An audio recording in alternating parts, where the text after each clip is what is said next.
Ladies and gentlemen, what time is it, I hear you ask? Well, it's time for me to get a watch, actually, firstly. But, welcome to the Blackout Racing League. And don't ask why I'm wearing my headphones like this. It's been a long day. Where can we start? Well, let's start off with, I think there's only one place to start here. And that is the calendar. So, last week was Canada and Austria. Jam-packed with drama and chaos at every crevice and avenue. But today, we head to Las Vegas.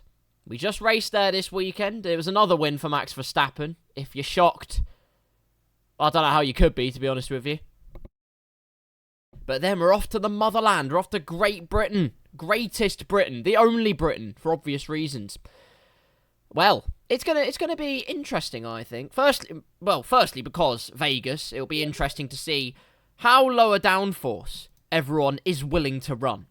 Secondly, it'll be interesting because at the British Grand Prix last season, that was the only venue where we had a red flag last season, a proper red flag. None of this shenanigans where Codemasters forgets Masters part of their name and the code part of their name. And instead we have to red flag the race. No, this was a red flag because of a huge incident between Guardian, Milo, and Slam. And in typical fashion, I think all three of them are actually here today, which makes things very interesting indeed. What else can we expect, though? Obviously, Las Vegas, it has a mega DRS zone. Down the Las Vegas Strip, it also looks great, it must be said. And I'm going to make it clear, in no uncertain terms, just so that you all know, that it is a great event. And I will continue saying that every 5 minutes, just like Sky Sports did after the coverage of the race yesterday morning. Who was up that morning? Well, I certainly was. I've got to say, it was actually quite an interesting race, to be honest with you. Wasn't nearly set in stone, seeing Hamilton having to charge through from the back after his puncher. The battle between Leclerc and Verstappen until Ferrari became Ferrari during the safety car, I suppose. But Leclerc's last lap move, chef's kiss.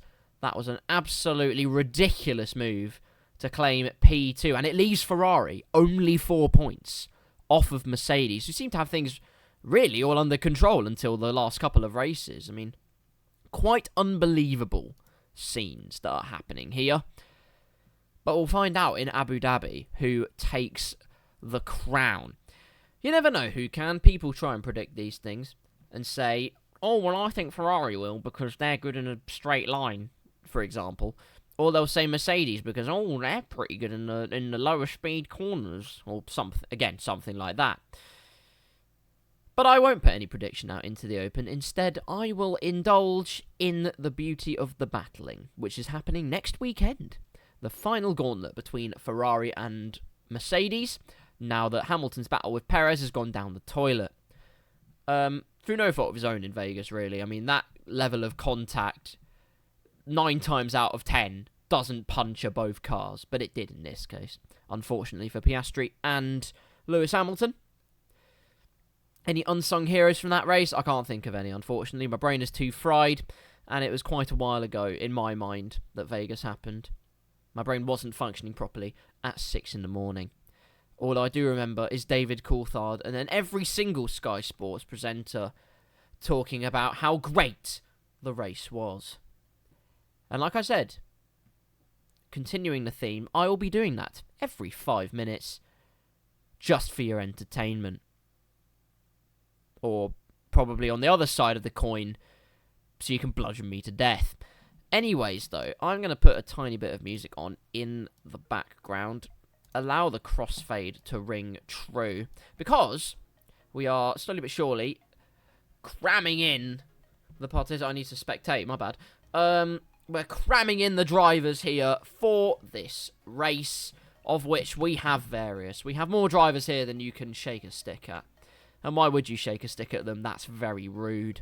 We have both Aston Martins, both Red Bulls, both Ferraris, both AlphaTauris. And that's not including the Mercedes boys, for instance. Guardian is here. I am right. I thought they weren't going to be and I was going to have to eat my words. But it does turn out that all 3 of the people that caused, well, that partook in the red flag incident are here today for another rodeo at the British Grand Prix. Of course, in Vegas, you can see it on the calendar anyway, we have a sprint race in Las Vegas.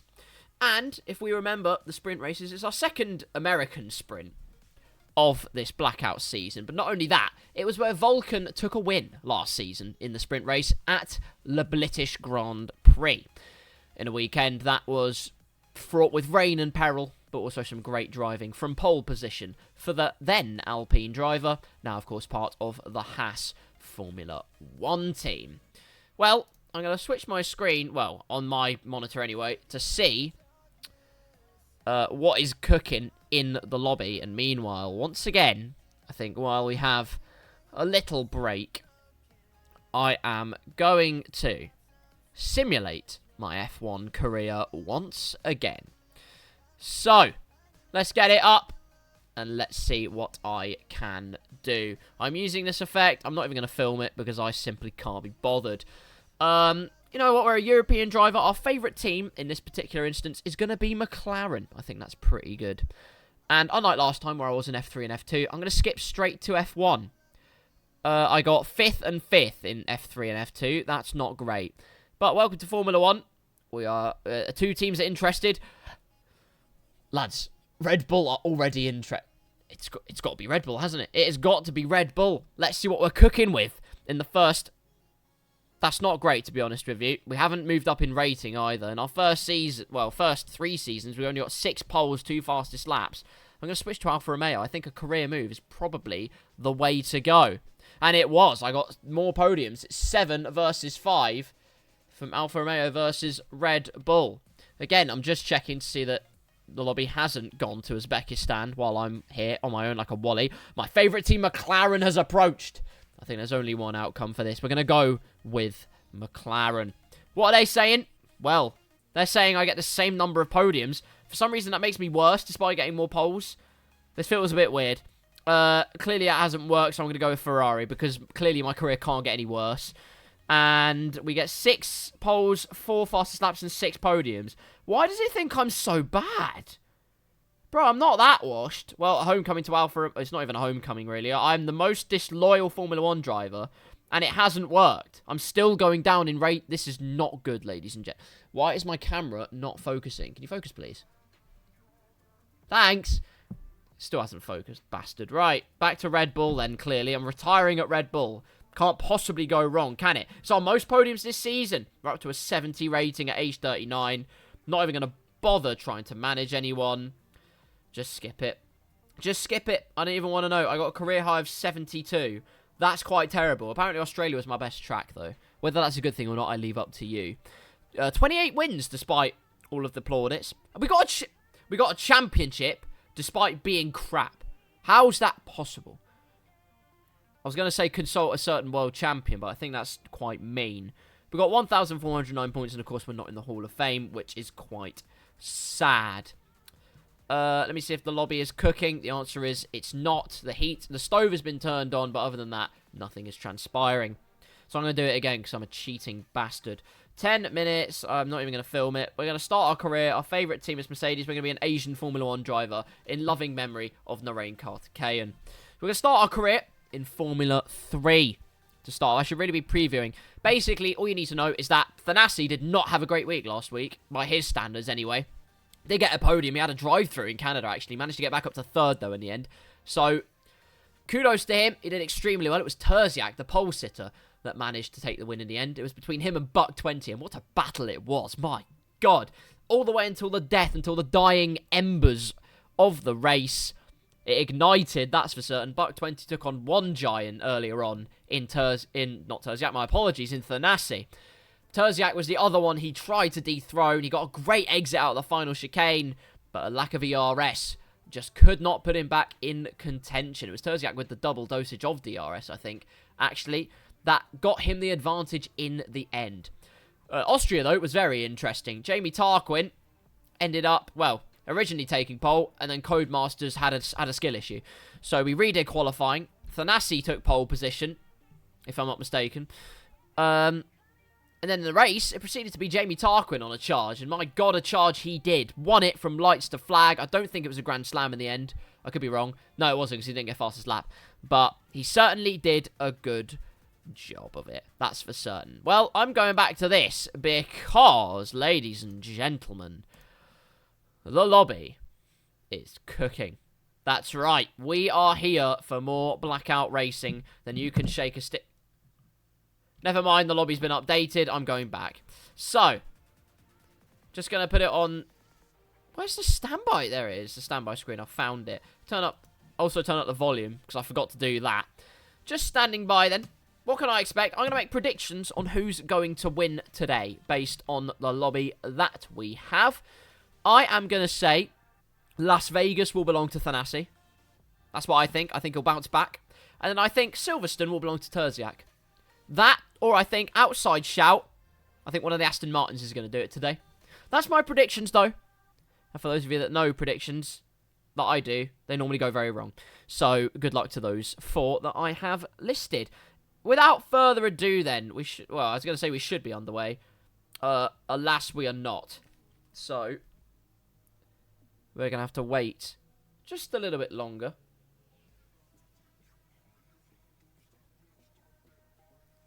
Trying to find out if my stream's actually working. And my phone's being stupido. How dare it? I have to remember also my Twitch channel is not called KarlsCars anymore. If you haven't subscribed to KarlsCars on YouTube, do it now. And you will forever be blessed.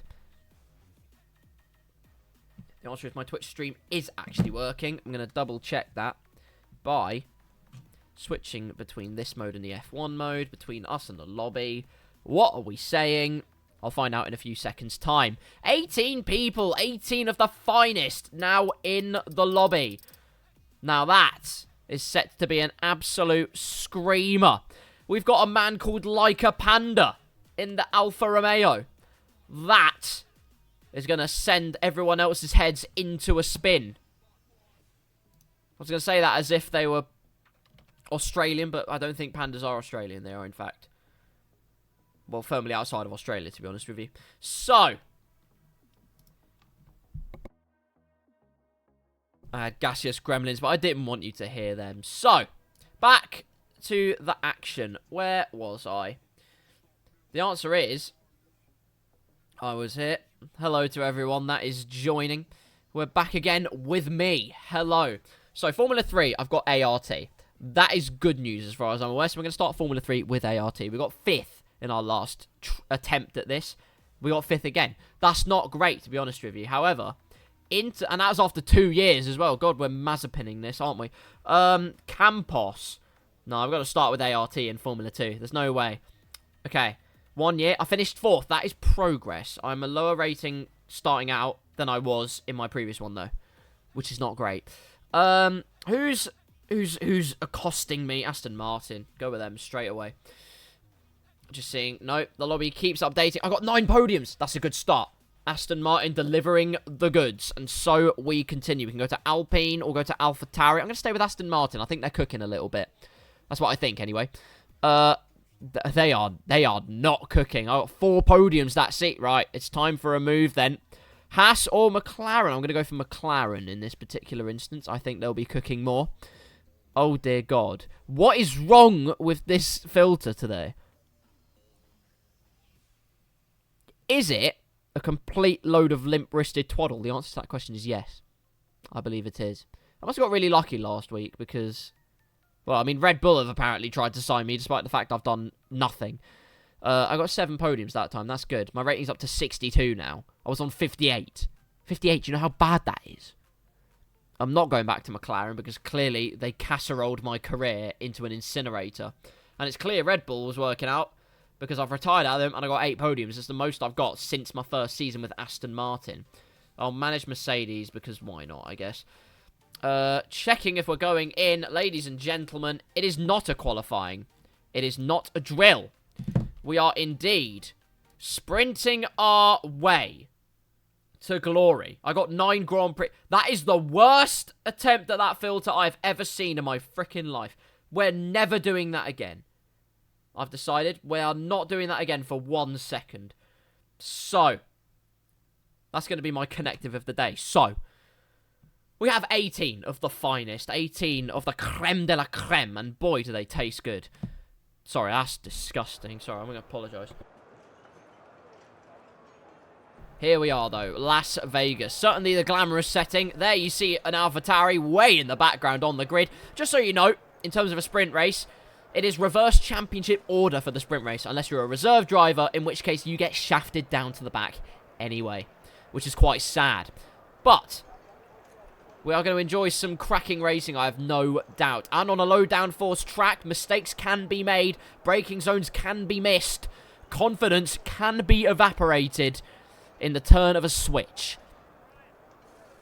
Whose switch will be flicked first, though? Or will any switches be flicked?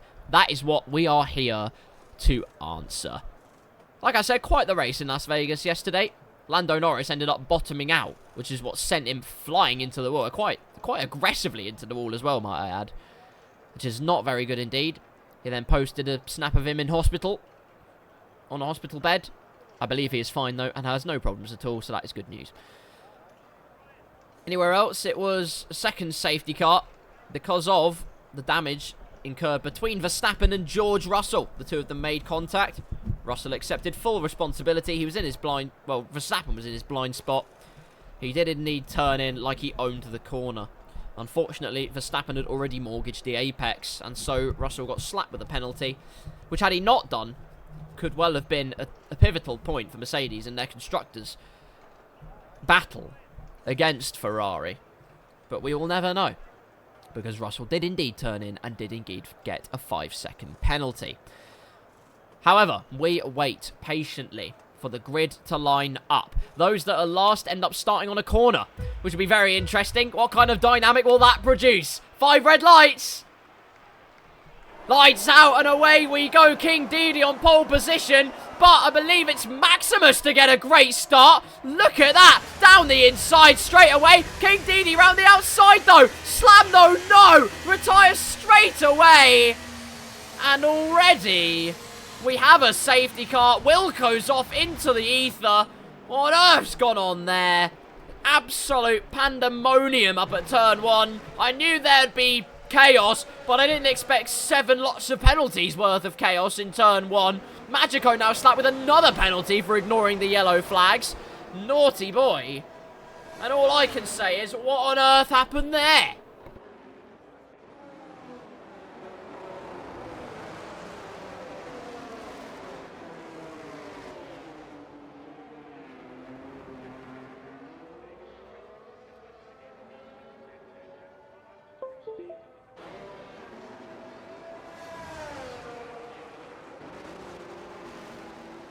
If you've just joined, yes, it's the safety car already.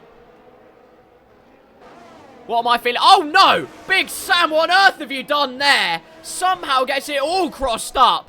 Out of the left-hander just there, resets himself and carries on his merry way. But unfortunately, he's kissed Barrier, and Barrier's giving him a firm slap across the noggin.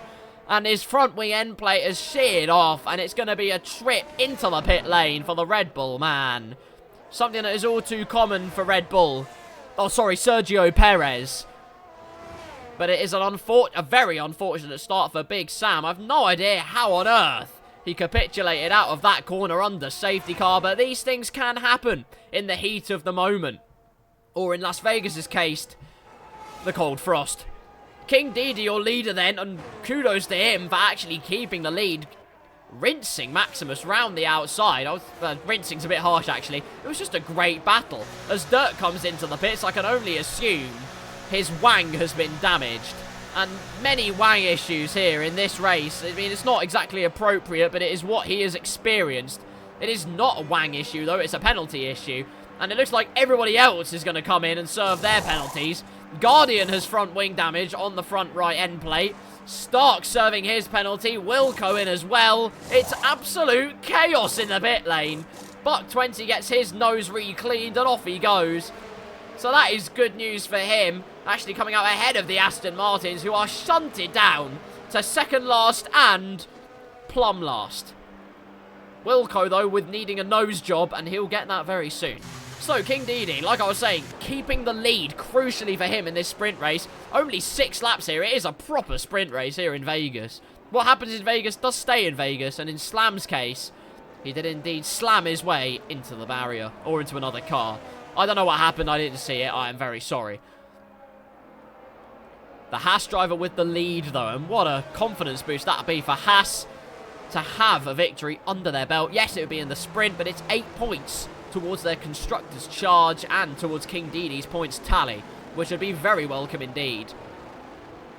Also adding on to that, as I was saying, Maximus got rinsed. He didn't rinsing is a bit harsh, but King Didi certainly washed away any doubts whatsoever that he'd lose the lead. Clean round the outside. A lovely little piece of retaliation from the Haas man. And considering we're in Vegas, his poker face played a very big role in his ascendance. That's not ascension. Up the order. Maximus though in P2. Terziak up into P3. After all of that, the man's second in the championship. Finds himself third in this sprint race and with a golden opportunity to really spin that wheel. If he plays his cards right, it could be the full house, the full complement of points. Safety car not in this lap because both the Aston Martins are still yet to catch the back of the pack. They will surely do so, though, at the end of this next lap.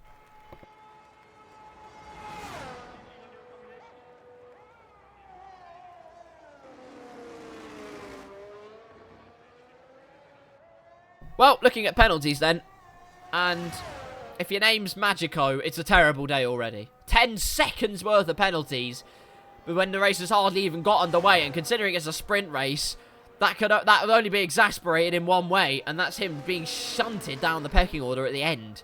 Deeply unfortunate scenes for my husband. Like a panda, he certainly rolled his way up to P10. Unfortunately, his roll of the dice did not pay out. He's got front wing damage as well. Hasn't come in to change it, which is very surprising. But a front left end plate, that is, I was going to say worse for wear, but it's dead. It's been cremated, incinerated, and all other things burned. It is no longer existing. Got to say as well, while we're on the safety car, there was a big brouhaha, shall I say, about penalties being received for crashing into the pit lane entry. The consensus normally in Blackout is that we have the pit assist turned on. However, some of them like to do it off, maybe gain a little advantage, find their way past a couple of cars. Like if your name's Thanassi, you do that a little bit, which is quite cheeky, but also quite clever. However, it can also go horribly wrong. As I found out, as I came back to the Blackout Discord, to a war zone. And I wish I was never seen it ever again. But all is cleared up, and I'd like to now ascertain and clear up that we are a community league. We are first and foremost here to have fun. And what better way to do that than riding your luck here in Las Vegas. Look at them showing Nick de Vries on the advertising boards there. Acting like blood is serious. King Didi choosing to stay very close to this safety car. Well, that's a bold move. But, of course, they are throttle limited. And King Didi will get going. There's a massive tremor. Terziak's into the wall. And what on earth's gone on there? Milo's into the lead is what's gone on there. Absolutely charges down the inside. Momentum was absolutely in his favour, as others surely were riding the Delta time or something like that. I can't even tell you what happened there. But here comes Jamie Tarquin out of nowhere. No Wilco sails into the barrier. But I can't say anything else yet. Jamie Tarquin down the inside and through past Milo goes the Alfa Romeo man. And the golden ticket is now his for the taking as Maximus is being shunted down the order. As, well, very wide goes Milo there. King Didi looking to snap up an opportunity at any avenue, but nothing opening up there. Tarquin already opening up a 1.4 second gap as there's contact in the background. What on earth happened there? I think the Panda had a problem, or someone had a problem. No, it's Giraffe! My unsung hero has met his swan song with Barrier. Back to the front, though. Jamie Tarquin, 1.5 seconds the gap now. As Milo leads himself, King Didi and Terziak down the Las Vegas Strip. So many cars and such a powerful slipstream. You have no idea who's going to come out the other side of it best. King Didi deploys the slipstream and thunders and muscles his way to the inside. Miller will try and hold it round. Space will be left, but he concedes. King Didi promotes himself back up into P2. Lovely stuff. And Terziak's going to try and come through as well. All of the chaos happening with a handful of laps to go. Jamie Tarquin sets about eating up the miles as Terziak moves past Miller up into P3. All kinds of madness happening as Thanassi gets past Magico into P7. Further behind, though, it's also getting zesty. J-Lane and Start going for it, side by side, round the right-hander. Almost holding it round the outside. Credit to J-Lane there, giving us a great spectacle, but could charge down the inside. Surely not. Yes, he will, is the matter of fact. The prancing horse trying to gallop down the inside, but the Aston Martin man, momentum round the outside is simply sublime. And he cuts off the inside avenue into the left-hander. A feint to the inside from J-Lane, but nothing that can telegraph Stark into a mistake. It's Terziak up at the front, though, looking to pile the pressure on. Where King Didi had the slipstream last time, it'll be his turn. The man's second in the championship. And yes, there's not that many points awarded for the sprint race, but it is points nonetheless. And points mean prizes. The gap between himself and Thanassi off the last time. No, Panda! Off into the escape road he goes. Terrible scenario. Giraffe without a front wing could go for an overtake here. I'm enticed to see this as Terziak moves through into P2. Maximus tries to go through into P4. Side by side between him and Miller again. Another position the McLaren man concedes. But now only one lap to go. And King Didi is going to have to defend like his life depends on it if he wants technically a podium position in the sprint race. DRS enabled this lap, but here comes Maximus down the inside. The prancing horseman late on the brakes, but he goes so wide. So wide. King Didi shoved out and Milo goes through. And it's heartbreak for the Haas driver, who had nowhere to go. Was alongside the Ferrari man all the way around turn number 2. But simply could not find a way to switch it back. Was shoved out really wide and Milo made the most of it. And now Buck 57 trying to come through. But King Didi's stout defense continues into the left-hander. No move opening up there, but he goes wide. Buck 57 down the inside. I'm a poet, and he didn't know it. No! King Didi in the wall. As Milo made a mistake, King Didi finds himself on the right, praying nobody hits him there. But without a front wing, he resets himself, and here comes Panda down the inside. I'm never doing that again as long as I live. Buck 20, by the way, finds himself in a points-paying position. The McLaren man, well down the order, now has made his way into P8. But with DRS and slipstream, the battle is far from done.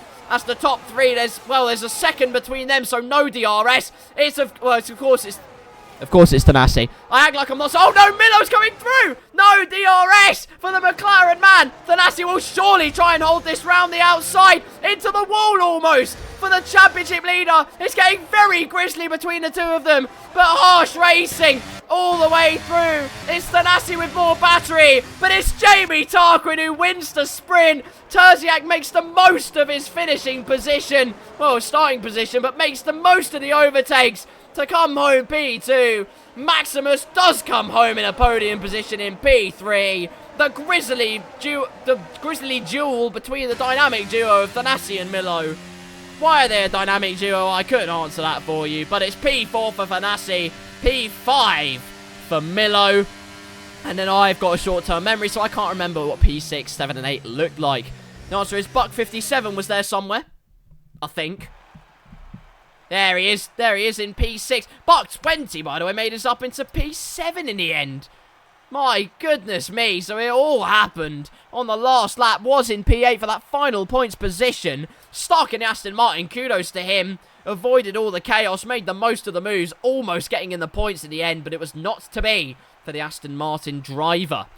So, Jamie Tarquin, another win in Blackout, and a sprint win for that matter. Terziak P2, gaining more advantage on the championship leader, but not a huge amount. Maximus third, Thanassi fourth, Milo fifth, and it's Buck 57, Buck 20, Dirkleton, Stark, and Guardian rounding out your top 10 with J-Lane, Big Sam, Magico, Panda, Giraffe, King Didi, Wilco, and finally Slam, rounding out your running order.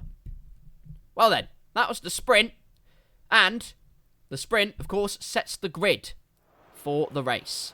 So, Jamie Tarquin starts on pole position for the Las Vegas Grand Prix Blackout Edition. Terziak P2, looking to gain even more ground on Thanassi in the championship. He had such a good run of form last week, so he'll be looking to carry on that momentum, to let the snowball keep growing, let that effect keep manifesting itself.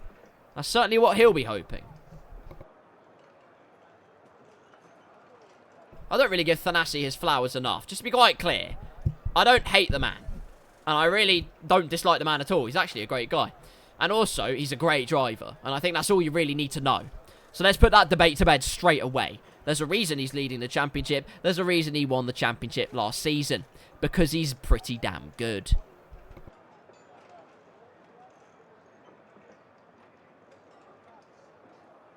Although we did ascertain earlier in the season he used no clip, so he's a bit sus. Anyway, Las Vegas Grand Prix. 18 laps of USA Grand Slam. And what a Grand Slam is going to be. If we already had 3 retirements in the sprint race, because King Didi did retire from the race in the end. If we already had 3 retirements, I have no idea what this is going to look like. 5 red lights in Las Vegas.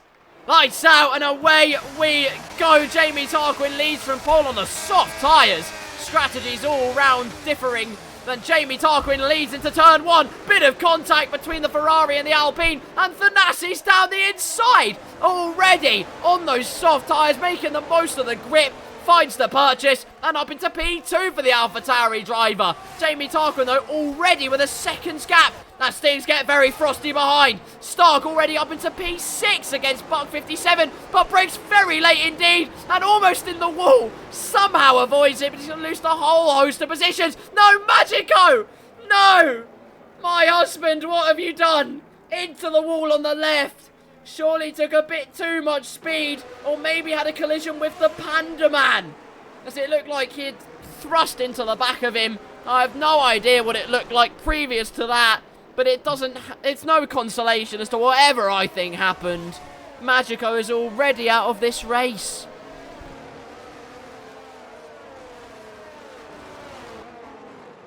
Well then, once again, lap 1 yields a safety car.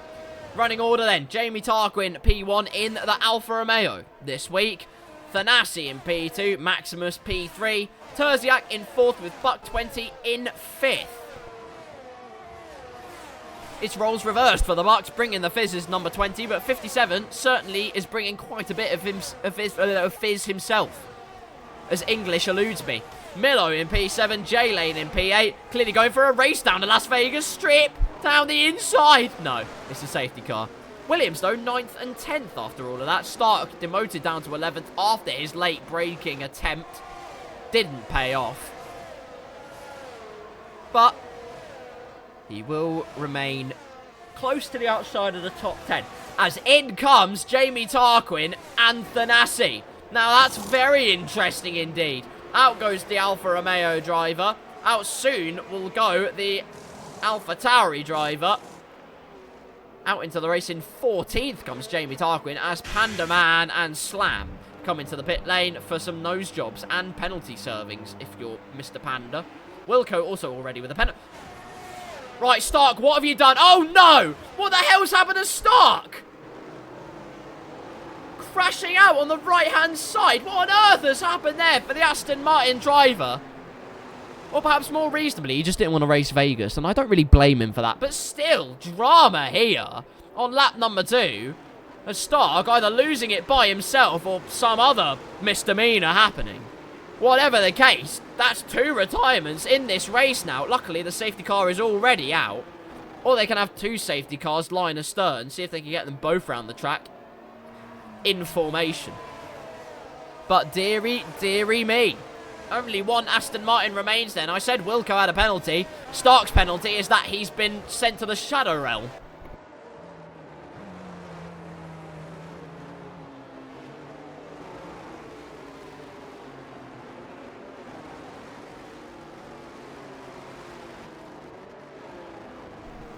Right, Stark, I'll be honest. I didn't watch what on earth happened. I mean, I can only assume something terrible happened. Because, I mean, I know you, and I know you don't crash out in a straight line. Let me put it that way. Magico says, can I join you on comms? You can if you want to.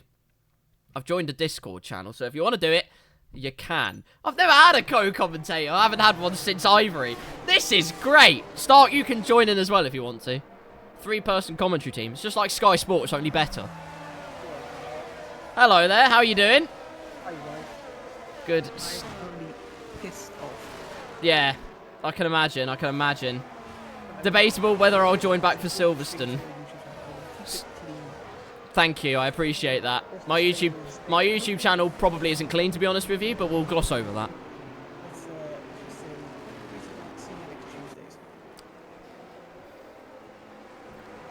Well, a comprehensive rundown of the race from Magico there, as we are processing behind the safety car. Maximus is now your leader, by the way, with Terziak in P2, exactly where he wants to be against Thanassi, who's currently in P13.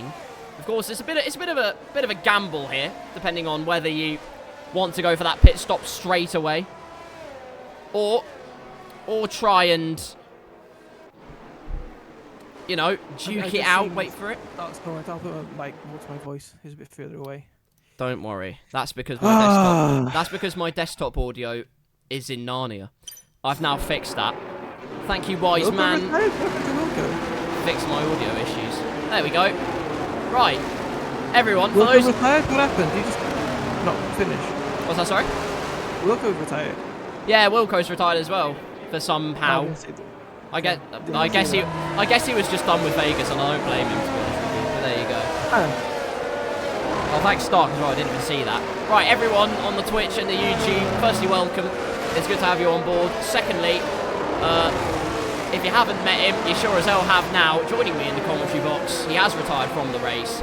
But most importantly, he is my husband. Magico, welcome along, my friend.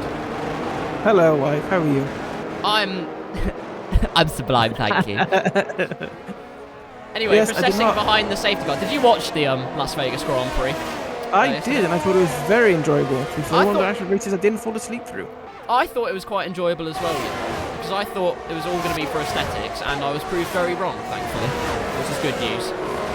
I wasn't particularly a fan of David Coulthard and also Sky doing the biggest amount of damage control I've ever heard.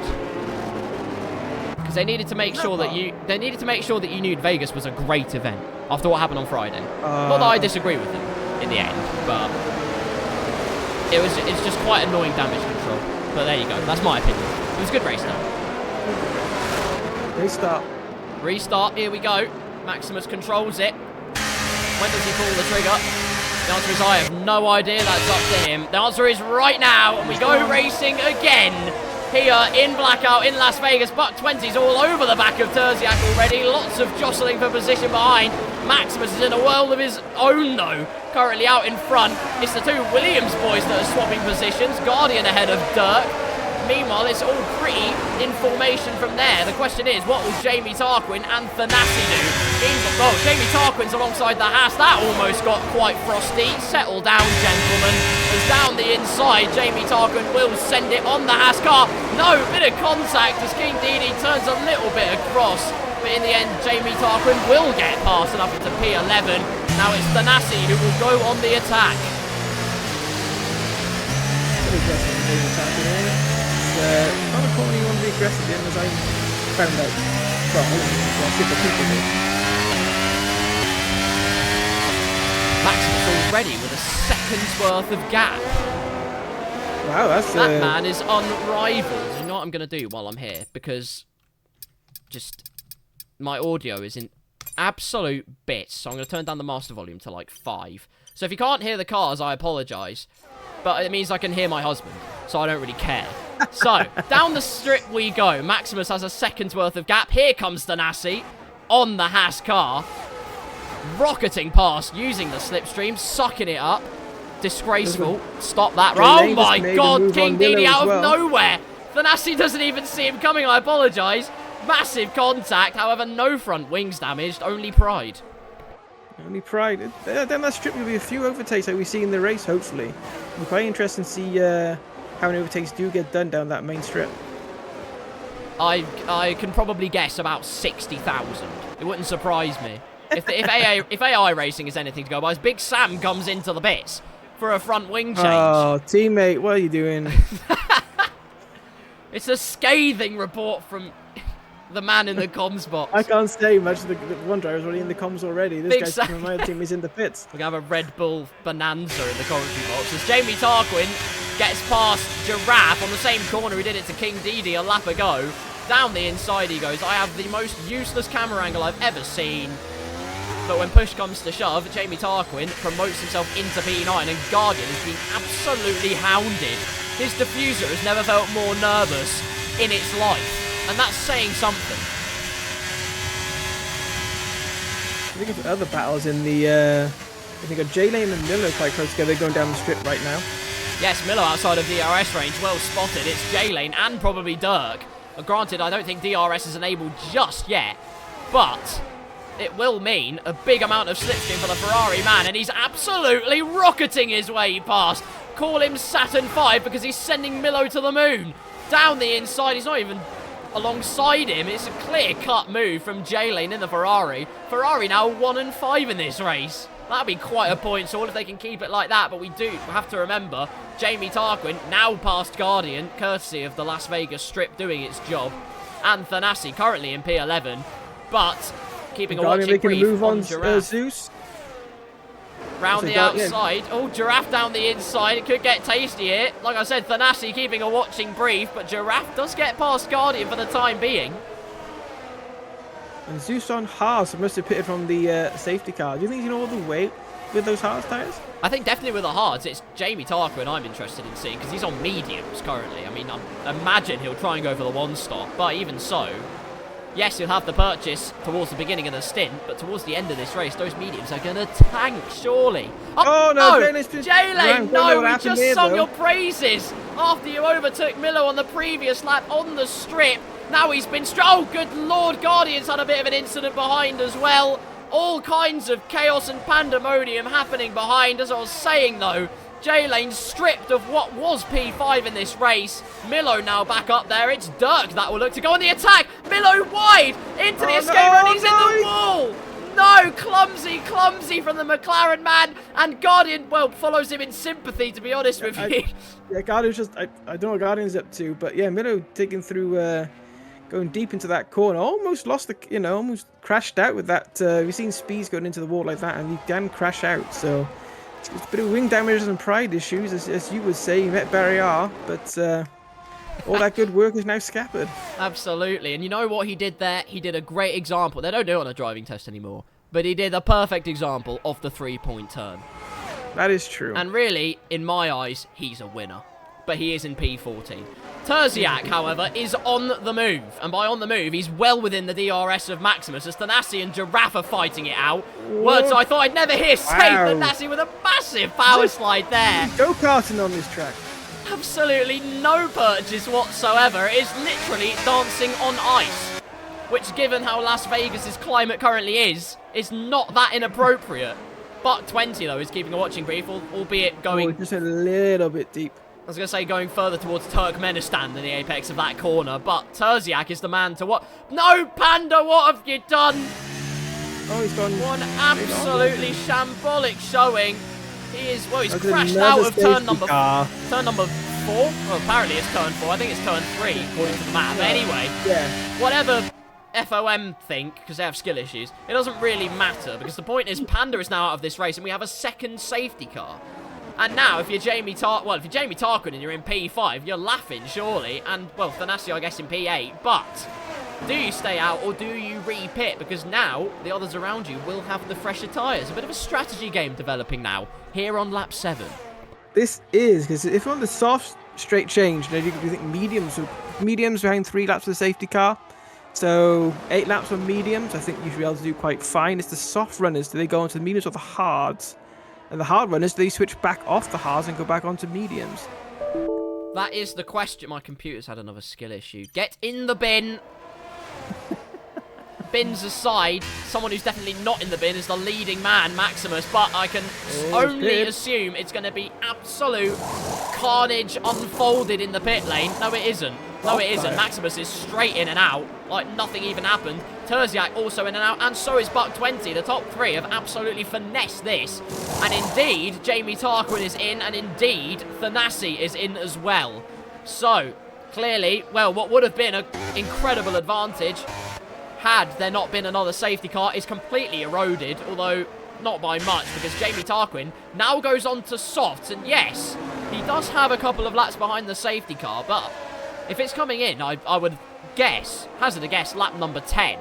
If you're really going to try and take the softs, 8 laps in this race, that is a bold call. Hold on, well, I can give you information on the strategy. 8 laps was the turning point to switch onto mediums if there was no safety cars and you're doing a soft medium strategy. Alright, could get interesting then. Like I say, a little strategy game developing. However, we know the softs absolutely tank in terms of durability, but it means if you're on the mediums behind, or the hard, well, actually maybe not the hards. Sorry, Dirk. But if you're on the mediums, there's a good chance that crossover does play into your hands. The traction will disappear, particularly on rear tyres, this circuit in particular. Hugely rear limited. You're running as little downforce as you can get away with in order to find any kind of straight line speed. The disadvantage of that is, of course, the traction you have is equivalent to that of Skechers, so enjoy that, I guess. So Slam's still out for track position. Slam out for track position. Has he pit yet? So I don't know. No, if he's he on the. I think he pit in the first safety car. He's on the hards. It's 7-lap old hards. Oh. Get my pit stops. Yes, he has. He has done one stop indeed. Well spotted. My God. Well then. Hey, I'm on the. I like looking at the different stats and things, my boss. So when I crash out or someone crashes me out in Silverstone, I'll be back on you. Don't worry. You're the Karun Chandok to my Sky Sports F1. Karun Chandok. Maybe Anthony Davidson actually. What we're thinking? Anthony Davidson. Actually, I think Anthony Davidson. Crofty. Are you Crofty? Well, that's a commentary box. I don't know. Am I a Crofty? I don't know. Ted. You know what? I'll let you be Ted. I don't know who I'd be. Who's the grid walker in Blackout? Who's the grid walker in Blackout?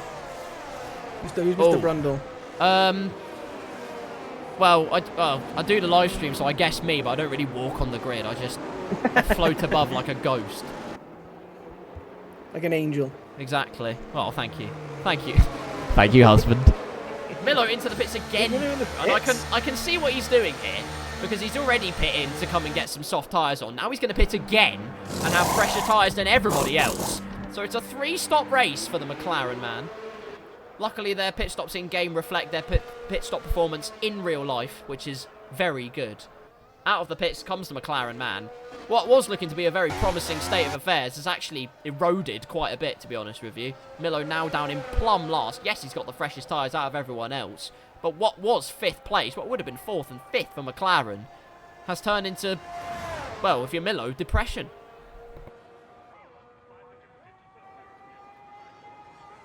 So, safety car, I would guess, be in this lap. Who's your money on taking this? Ooh, that's a good question. With his speed, or Terziak was catching him up, and Buck was in that slipstream as well. So, Jamie Tarkin, as you said, you were in the back there, he was running 6th, sorry. Yes. Terziak's gone on to softs as well here. I don't know, actually. Buck 20's on softs, Buck 57 on softs.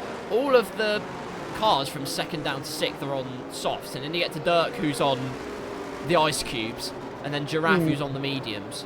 I think literally, because of how long the Las Vegas strip is, well, my money is probably on Terziak, but it's only if he can get out the slipstream range, because if he doesn't do that, the slipstream is so powerful that it's really a question of not if, but when he gets overtaken. But you never know. Plenty of jostling to be had as safety car is in at the end of this lap. The real question is, who's your money, Magico? My bold prediction is Jamie's aggressive, but he cause a lot of havoc. So you are right there. You are right there. I would like to see Maximus win this race. A Maximus victory. Okay. I would like to see that. I would like to see that. I'd be all for that, to be honest with you. Slam's gone. Lie. Oh my, Slam's absolutely yeeted off into the 2nd dimension compared to Maximus. It's a great restart from the front runner once again, but away we go. And Jamie Tarquin is wasting absolutely no time round the outside. Stop it, young man. That's a zesty move, but he gets it done on Buck 57. Meanwhile, Miller on those fresher tyres, round the outside of Guardian, softs versus mediums. There was only going to be one conclusion. Big Sam, meanwhile, could go... Oh, I thought he was closer to Thanassi than he was.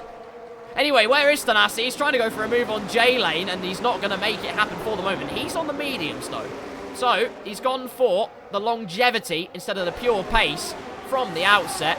Will it pay off? Only time will tell. For now, though, Slam on those hard tyres, being pushed through the left-hander by Maximus. My God, and Buck 20 going for a move on Terziak here. Round the outside, surely not. Well, we've seen what's happened when you try and get 2 cars through there in real life. But in this case, Buck 20 cleanly past Terziak for the time being. Interesting to see who uses their batteries early in the race and who saves it going down this strip.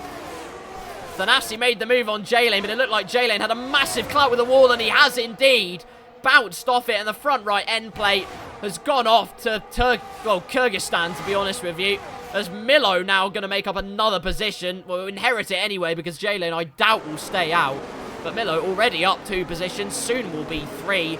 Thanassi up into P10 already on those mediums. Maximus then cleanly into the lead, which is no surprise really, is it? But through he goes, and Slam is going to be... It's like a turkey shoot. Buck 20 down the inside. Terziak tried to go down the inside of Buck 20. Oh, no, he's slight contact. And Buck 20's wide. No, Buck 20's round. Almost into the wall. In fact, I think he was in the wall. Buck 57 now finds himself in P3, but Jamie Tarquin's not going to give it up. Oh, that was calamitous in that first corner. But they went wide, but that was no fault of anyone's. That was Slam got pushed into by Terziak, which pushed into Buck. So yeah, I saw Buck 20 go so wide. Oh, King Didi into the wall. No, on that right hand, on the left hand side again, and another safety car here in Las Vegas. No. Just as things started to get a little bit spicy, the chili flakes have been put into the cauldron of boil. But now we have to simmer again behind a safety car, and I want to die. I'm not sure what happened there, but it looked like the same thing happened to me. King Didi was going around that on the outside of that corner, and he may have gone a bit too deep. It looked like there was a car definitely next to him, and he got pushed into the wall and died like I do with the left wheel, just getting shunted into the wall. So don't know what. So King Didi's out. 5 retirements. My God. Well, yes. It's, we did expect carnage. You've seen it in the sprint. Yeah, in the first corner. True. Oh yeah. This track is not 7 penalties in one corner. I've never seen. The only time I've seen that was with VAR, to be honest with you. But Well, they can't get it right either. No, they can't. But no, I've never had 10 seconds in one corner because I'm illegal overtaking, getting pushed down, getting contact with someone. So that's ridiculous, isn't it? Stark said, "At this rate, are we going to have time to do Silverstone?" I mean, I think we do. I think, unfortunately, do. So Buck has to go into the pits. Someone unplug Buck 20's router. Do it now. So you go 4 in the pits. Buck, J-Lane, Milo again. Does he have fresh softs? It'll be the 1% he used going on a safety car once, I guess. Well, I hope for his sake that he does. I'll see the sheen of the tyres if he does. I think that's about, well, it's about as fresh as you're going to get, to be honest with you. Yeah. Looks like my he does teammate have in the pit again. What are you doing, Sam? However, he's got himself ahead of Milo and J-Lane. So actually, that's my goat right there. Well done, Sam. Well done. There you go. King Dede's left the session in a fire-fueled rage. I don't blame him, to be honest with you. I'd do exactly the same. To be honest with you, is going to be my phrase of the day. Shut up. Stark, actually, while you're here, I'm telling myself to shut up. Don't worry. It's not you. I would never tell you that. Husband, I would never tell you that. Don't worry. Stark, actually, what on earth actually happened? Because I know, like I said, I know you don't crash into the wall on a straight by yourself. And that's, well, probably the biggest compliment I've ever paid someone in Blackout so far today. What is that saying a lot? I don't know. But you're running order behind the safety car whilst we wait for confirmation on exactly what kind of tomfoolery happened to the Aston Martin driver. Maximus is first, still. Terziak in P2. Jamie Tarquin in P3. So, my prediction was Terziak's going to do it, and he's only one spot away again from doing so. But he has got the ever-feisty Jamie Tarquin waiting in the wings, ready to strike. The missile, which is Jamie Tarquin. Oh, yes. Cruise missile. Almost nuclear. Depending on the situation. I put the tyres back on. Slam did not pit off those old hards. It was a 10-lap old. He didn't go onto any new tyres. Well, Slam, I am no genius, but I'm very sorry. Your race is probably over. Actually, no, because he still gets at least 4 points in this race. Because Blackout is just that kind. Stark said the leading pack caught the SC suddenly. Gardiner or Williams pulled out suddenly, and then there was a wall of cars. Oh. Well, that's just horrible, really, I'll be honest with you. Usually when this happens, people say they caught the SC. Oh. I mean, there's not even a Delta at that point, probably, is there? And there's also a clip of the Discord. No, not on a safety car, no. Yeah, I was going to say, because as soon as you go across the line, the Delta disappears, doesn't it? What's the after the first part? lap? Yes, Delta goes. Yeah. Huh. Has Milo pit again? He has pit again. He must have done. He's 10 seconds behind. Sorry. We told him he pit. We said he pitted. Ladies and gentlemen, officially on air and on stream, the Guinness World Record for the most stops in a Blackout race goes to Milo with 5 in a 35% race. He got the honourable. He got the what was it called? Moral winner. That was it. He got the moral winner award for Brazil. Moral victory. He got that posted to him, but a couple of weeks ago after the Brazilian Grand Prix. And it is a Grand Prix because that's what Codemasters are that day. And now he's done 5 stops. So he's actually got 2 awards this season that no one else has. I mean, safety car will surely be in at the end of this lap. If it isn't, I might cry. Should be this lap. Unless Milo goes for a 6th pit stop, which is not highly unlikely anymore. I think Miller's pit stop made the safety car not going in 2, but 3 instead. So. You know what? It's fine. We end up with part 2 of the sprint race all over again. And Slam still hasn't pit. I know. His position, he should have done it on the first lap. He didn't do it. Safety car in this lap. Oh, yes. We are back once again. For the majority of our 13 remaining competitors, it will be a sprint to the end. For Slam, it will be sinking into despair and depression, unfortunately, on those old hards. But you never know. I'm willing to be proven wrong. When will Maximus pull the trigger? He's already had 1 good restart at the beginning of this race. Let us find out exactly what the man has brewing at this restart. When will he pull it? Terziak is not going to wait around when he does, but away he goes, pulls the trigger, and it is actually a decent restart. It's not for Terziak, though. Jamie Tarquin looking to sail round the outside. Once again, a responsibility that would have been left for Wilco, and still remains with Wilco because Jamie Tarquin has failed. Thanassi and the Giraffe are going at it, but Giraffe sticks his neck out more, which is convenient because it is much longer. Thanassi has to settle in behind in P8 for the time being. Buck 20 in P9, though, with Guardian looking all over his diffuser. Surely he can file a restraining order for that, but up the front, Maximus already almost with a second's worth of gap against Terziak. Jamie Tarquin piling the pressure on, albeit very briefly, because Terziak's found his sprinting shoes and he's well and truly trying to reel in the prancing horse man. 5 stopping Milo, by the way, has already made up a position. Big Sam's... there's no other phrase for it. He's had a terrible restart. Oh, dear. But it's still... oh, my God, how close to the wall did you want to get, Big Sam? That was perilous, and he's almost hit the back of Milo for good measure, but keeps it, crucially, out of the wall and out of Milo's rear end. Buck 57, though, looks to be the man on the move. Jamie Tarquin looks like he's been caught napping a bit on this restart lap. Buck 57, how much battery does he have?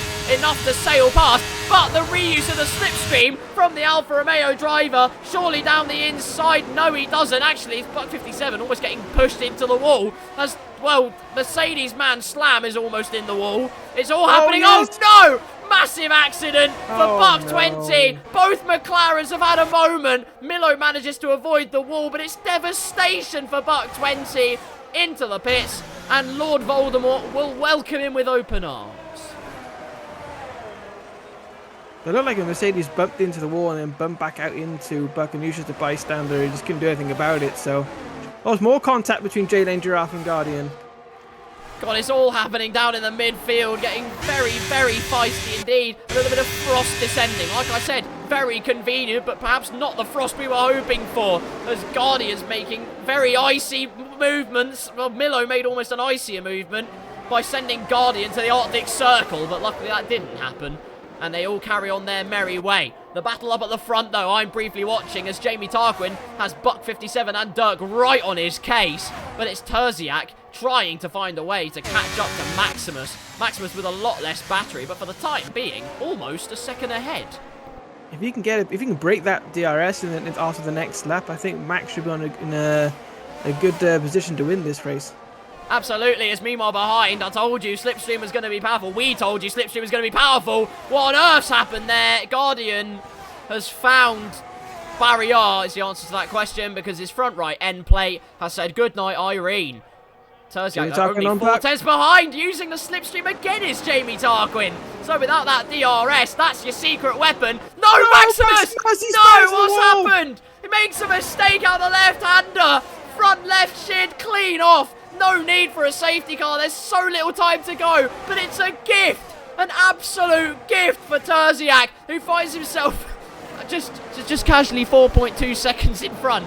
But Jamie Tarquin slightly wide, and Buck 57 is looking to try and pounce, but it's all getting very, very tasty and very nippy here in the final closing moments in Las Vegas. Big Sam up into P9 now, but he goes slightly off track. Big slide, keeps it on the road though, and it'll be side by side. Go on, Big Sam, do it for Magico. No, he didn't do it. You know what, he might do it later though, so let's not discount. Actually, no, it's against Slam, he has old hards. Big Sam, he might be washed, you've got this. We're going to have a 5-way battle at the lead. We've got quite a few drivers. You've got J-Lane caught up, and Zeus is just caught up as well. Jamie Tarquin is not loving this Las Vegas circuit. He's now 6.2 seconds behind Terziak. And as my husband rightly says, 5-way battle for second place. As again, Jamie Tarquin going slightly wide. No, another Ferrari in the wall. J-Lane in the wall, front wing sheared off. It's gone into another state. It's devastation for Ferrari. What was 7th heaven and Cloud 9 now turns into depression sensation, really.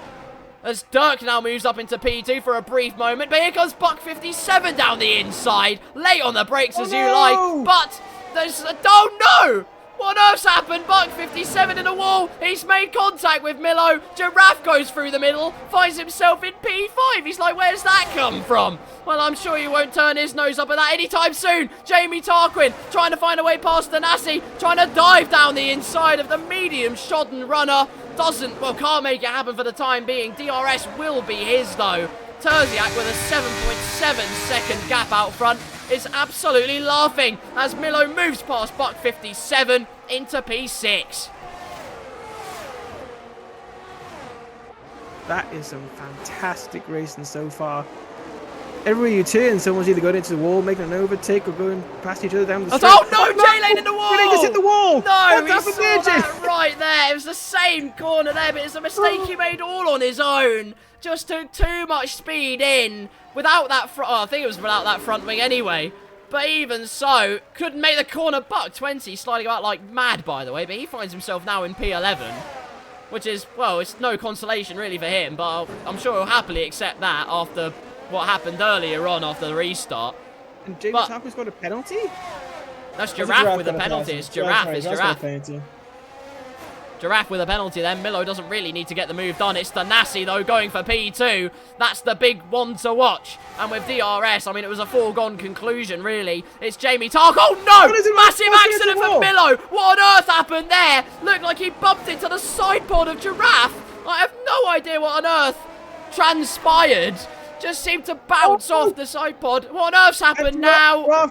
Giraffe just spun round Buck. I sent around that corner, last corner. Well spotted, Giraffe with no front wing now. It's all kinds of chaos happening here as Jamie Tarquin did take P3 against Dirk. Milo now out of this race. J-Lane now out of this race. And Jamie Tarquin is absolutely loathing life on the softs. He's gone wide again. Jamie Tarquin absolutely, well, despises the soft tyres in these latter stages. Can't find any purchase. Unbelievably, what was looking to be a podium is now down to P4 and into the wall almost. He makes brief contact. Could be front wing damage. All he needs to do is keep it together, though. There's 6 seconds worth of cushion for Jamie Tarquin to be pushing. That's not, I'm not saying, I'm just, look, Jamie Tarquin, I'm not saying he's fat. Can I just clear that up right now? Terziak, though, a 7-second gap. And Magico, I do have to say, in the end, when it came down to it, I mean, your heart breaks for Maximus, who really did deserve more. He really so did deserve more, but Terziak keeping control under the pressure, keeping the coolest head out there, and it's going to be another win for him. But just wanted to say, Zeus, I don't know where Zeus comes from. I think he was mid-pack. He's now second. Like, he come through and just let everyone make mistakes, and he's also just come straight through the pack as well. You just cannot stop that man, can you? Honestly. There's a reason he's the championship leader. There's a reason he is such a force to be reckoned with. But one man's come out on top today. It's Terziak to win in Las Vegas. The streets, he is king of them. The ones behind will sweep it under his feet. But Thanassi, what a comeback from him in the end. And a purple Sector 3 just to really add some zest to the equation. He had even more in the tank had he got through that pack even quicker. But nonetheless, such an impressive recovery drive. Derek Dirkleton managing to get P3. It's a podium for the Williams driver. Jamie Tarquin 4th. Buck 57 in 5th. Big Sam makes his way, unbelievably, into 6th. After all of that. Big Sam. What an absolute G. And that's the last time I say that on broadcast. But you got to say it because at the end of the day... G. Exactly. Well, actually, no, not top G. I don't know if I want to say that. He's a proper G, though. That's all you need to know. And really, again, like I said, race of attrition. At the end of the day, keeping your head cool and coming out on top against those who perhaps lost it under the pressure, pushed that a little bit too hard. That's what made the difference today, especially for this man. Terziak lifts the winner's trophy. He's on top of the world in Las Vegas. Many people ask, not just Magico, where does Thanassi come from? And with a name like Zeus, the only place I can figure out he learned how to drive was Olympus. Good track, Olympus. It's decent, that. It's decent. Hardly any downforce, though. They forgot to build a track, but that's their problem. Terziak, though. Here we go. Race rundown season. Terziak wins and gets the full complement of points from, well, almost full complement from the sprint and whatnot. Thanassi in P2, Dirk in P3, Jamie Tarquin has to settle for 4th in the end. Buck 57 in 5th, Big Sam, Proper G in 6th, Slam in 7th, Guardian in 8th, Buck 20 in 9th, Giraffe rounds out the top 10 after all of the pandemonium and chaos. Milo, your heart breaks for him because I have no idea what on earth happened. Got shunted into the Shadow Realm, unfortunately for him. J-Lane, Maximus, your heart breaks for him as well, but King Didi and Panda round out your point scorers with Wilco, Stark, and unfortunately my husband, not managing to score points in the end. But that is the majority of the chaos done, and I must say it's been a pleasure having a co-commentator, and what a race it was as well. Lots of attrition, lots of chaos, but in the end, the cool head is what came out on top today. That was... So, obviously, I'm... but watching that with you, Carl, was very much a lot of fun. Yeah, that was a lot of fun. Seeing that carnage towards the last couple of laps. Everyone was going for it, trying to make positions, and people probably got excited to see another car make a mistake they can get through, which in the end was their own demise as well. But hopefully, this was a lot of fun. I hopefully won't be joining you next race, but stay in the channel because I probably, no fault of my own, again, will be joining you. Of course, no problem. Well, I mean, hopefully, in any case, you don't end up joining, but it's been absolute pleasure having the company. Just before you head off and get yourself prepped mentally for the British Grand Prix, who was your driver of the day in this Las Vegas Grand Prix? I would have to give it to Zeus, just because he was mid-pack and finished second. I'm not sure where Terziak was, though, because Terziak also getting the win, but I'm not sure where he started from the qualification of the sprint. But as recency as I know from my mind right now, I would have to give my driver to be Zeus. It was going to be Maximus until he span. Well, Maximus, all you need to know is if you don't crash into Barry R next race, you will get Magico's driver of the day. But, I mean, I'll probably say Thanassi as well, to be honest with you. He absolutely smashed it out of the park, as he seems to always do in Blackout. Sometimes it doesn't go to plan as well. If it goes to plan every race in racing, it wouldn't be fun, would it? Well, it wouldn't be fun, and you'd be out of a job. Well, I'd be out of a job, and you'd be like Thomas Ronhar in F122. Anyway, moving aside that one. I mean, I thought it was obvious, but I don't know what other people think. Anyways, besides my opinions on F1 esports and hoo-ha, doesn't matter. The point is, well, Thanassi would be my driver of the day, or Terziak being driver of the day in the end, just ending up, like I said, the cool head won the race. Actually, no. I know who my driver of the day is. It has to be Big Sam. It has to be Big Sam. Ended up finishing 6th after, well, it was some of you might not have seen the race, but here's what actually happened in real terms. He was 55 seconds behind the nearest car at the end of the second to last lap. No one ever saw him coming through to finish P6. But Big Sam does what Big Sam does. And that's all you really need to know. Was it dubious? Anyway, Big Sam's my driver of the day. That's the whole point. And well done to him for getting 6th place and some good points for the Red Bull team. He did well. He thought I was going to get the points, but I told him in the chat beforehand. I said, my money's on you this race, Big Sam. And I was right. You were right to put your money on him, I tell you. Milo says the admin review is going to be fun this week. Oh, boy. Oh, I got at least 2 reports, so. Oh, God.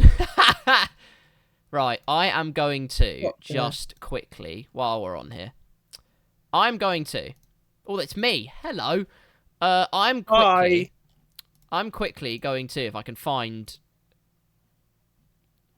how to display capture, which apparently isn't a thing. Device connected, oh, I remember, there we go, fixed it. So, we are going to watch this, death. Can I? Of who? It's called Slam Smoking Crack, according to Stark. Oh, Right. oh, here we go. Everyone, can I just say, now that you're watching there's this, me, look. whether it's on There's me YouTube, ahead, my look. husband's in 7th. Look at him go. Look at it go. I'd just like to say I'm going to subscribe to him, but go and subscribe to Stark right now. He has a channel. That's what his icon looks like. Cool. I will subscribe. Right. Good job. Hey. Stark, congratulations on 5 subscribers. So, into turn number 1. Here we go. On board with Stark that's in a the much better Aston start than I Martin. actually wanted on this. Slam Oh, is shit. currently in Okay. P10. Oh Okay. my Okay. good Okay. lord! Okay. He's Okay. absolutely Okay. tobogganed Okay. into Ferrari did it. 65 cars. He did it. Ferrari did it. Well, Right. Do you want to calm the fuck down? I didn't know we were playing Destruction Derby. That was a Slam, great game, by the way. unfortunately, the update Slam put on his F123 game was actually Wreckfest, as you'll be able to see. And actually, rather conveniently, he lives up to his name. And most of the time I say, actually all of the time I say, I hope he doesn't actually live up to his name. But in this case, you can't deny it. Actually, let me change the commentary. Into that's a turn much 1, better start than I Valtteri actually Bottas wanted looking on down this. the inside. Oh, Oh no, shit. he's broken way too Okay. late. Oh, Down the oh, inside, and he's oh, taken out oh my 65 God, cars. Ferrari did it. He did it. Ferrari did it. Unbelievable. And about, well, 67 penalty. Apparently, what? Right, so Oh shit. At least 6 Okay. cars Right, so- got 5-second penalties for hitting each other. yeah. So you and got a then penalty for Wilco hitting into you, which is a snowball of Slam hitting you. Yeah, and I got hit into. And I think if that's Buck, then I got 5 seconds. for Yeah, hitting it's Buck 20. Yeah, that's right. Yeah. And it's Stark front got left. 5 seconds for hitting either. Stark of, got a Wilco 5-second or Buck. penalty for becoming a ham sandwich. Wilco got a penalty because Codemasters decided there weren't enough penalties. Oh my God. Oh my God, the Ferrari did it. He did it. Ferrari did it. J-Lane somehow got a penalty out of all of that. Yeah. That's a I'm much gonna better watch start than I J-Lane actually now. wanted on this. What's Oh J-Lane shit. done? Oh, okay. Right, J-Lane's got a 5-second... Oh, right, my freaking... Oh, he got hit isn't as it? well. But J-Lane got hit as well, and he got a 5-second penalty. He got hit first, I think. Let me see. Oh shit. Yeah, he was the Okay. first one to get hit. Okay. Hang on, I'm trying to see who else he hit. Because there is somewhat evidence Oh, that's of a it. much better start think. than I actually wanted on this. Oh shit. Oh, he must have hit Dirk, is that?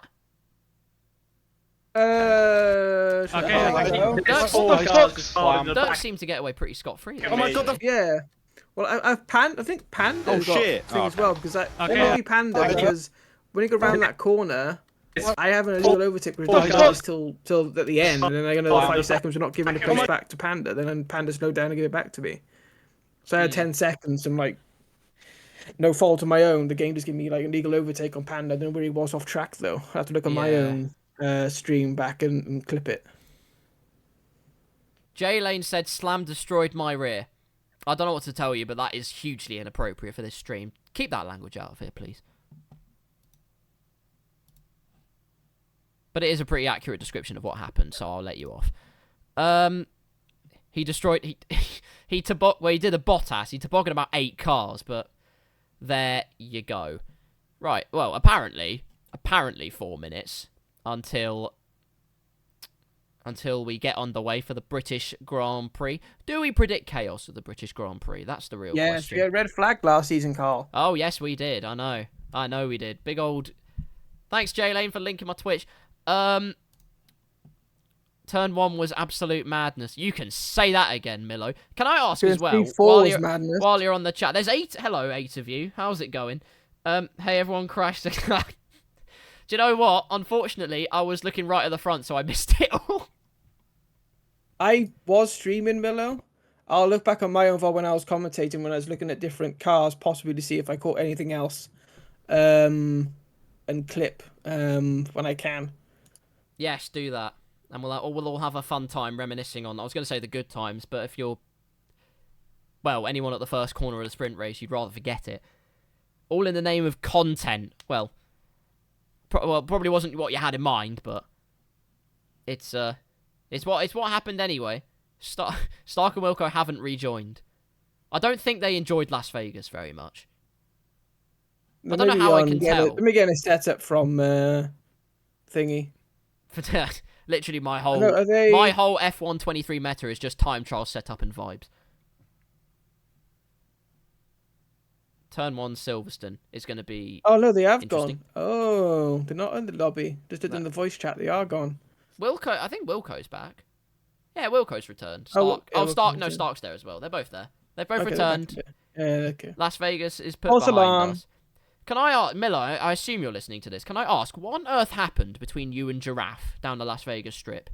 Because I saw you go further towards Pakistan than in a straight line. I think I might do self-dental surgery, says Stark.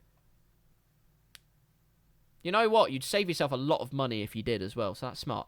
A slightly late defensive move, I thought. I couldn't tell, honestly. I saw you hit a side pod and then you decided, haha! Fair enough. That is a wise decision. You decided to explore the casino. I'm going to move over back into the main voice. No problem, dear husband. It's been an absolute pleasure having you here in the commentary box. Thank you for all of the insight and all of the laughs. And I hope, well, hopefully not next race, because I hope you're racing. But hopefully we get to do it all again very, very soon. Yeah, hopefully. Hopefully I don't crash out. But I think you should have this open, this channel, so if anyone does go out early, they can join you. I will. No, I'll definitely keep it open. I 100% will. That's going to be my plan anyway. All right, wifey. I'll be waiting in my mum barking at the postman. Why does she do that? Mum? She's a weird mum. That's all I have to say. But my mum's extracurricular activities aside, I was going to get a joke there, but I'm not going to. I'm a nice person, Karl. Steady on. Anyways, Right. Good luck. Good luck. Race well. Hopefully there's enough content for you, which I'm not involved in Silverstone. Yes! Bye-bye. See you, Magico. Good luck, mate. Bye-bye. Bye-bye. Lonely. I'm Mr. Lonely. I have nobody. Joking, I have a husband. What do you have? So, I'm going to put some music on in the background whilst we wait about for the British Grand Prix to get underway.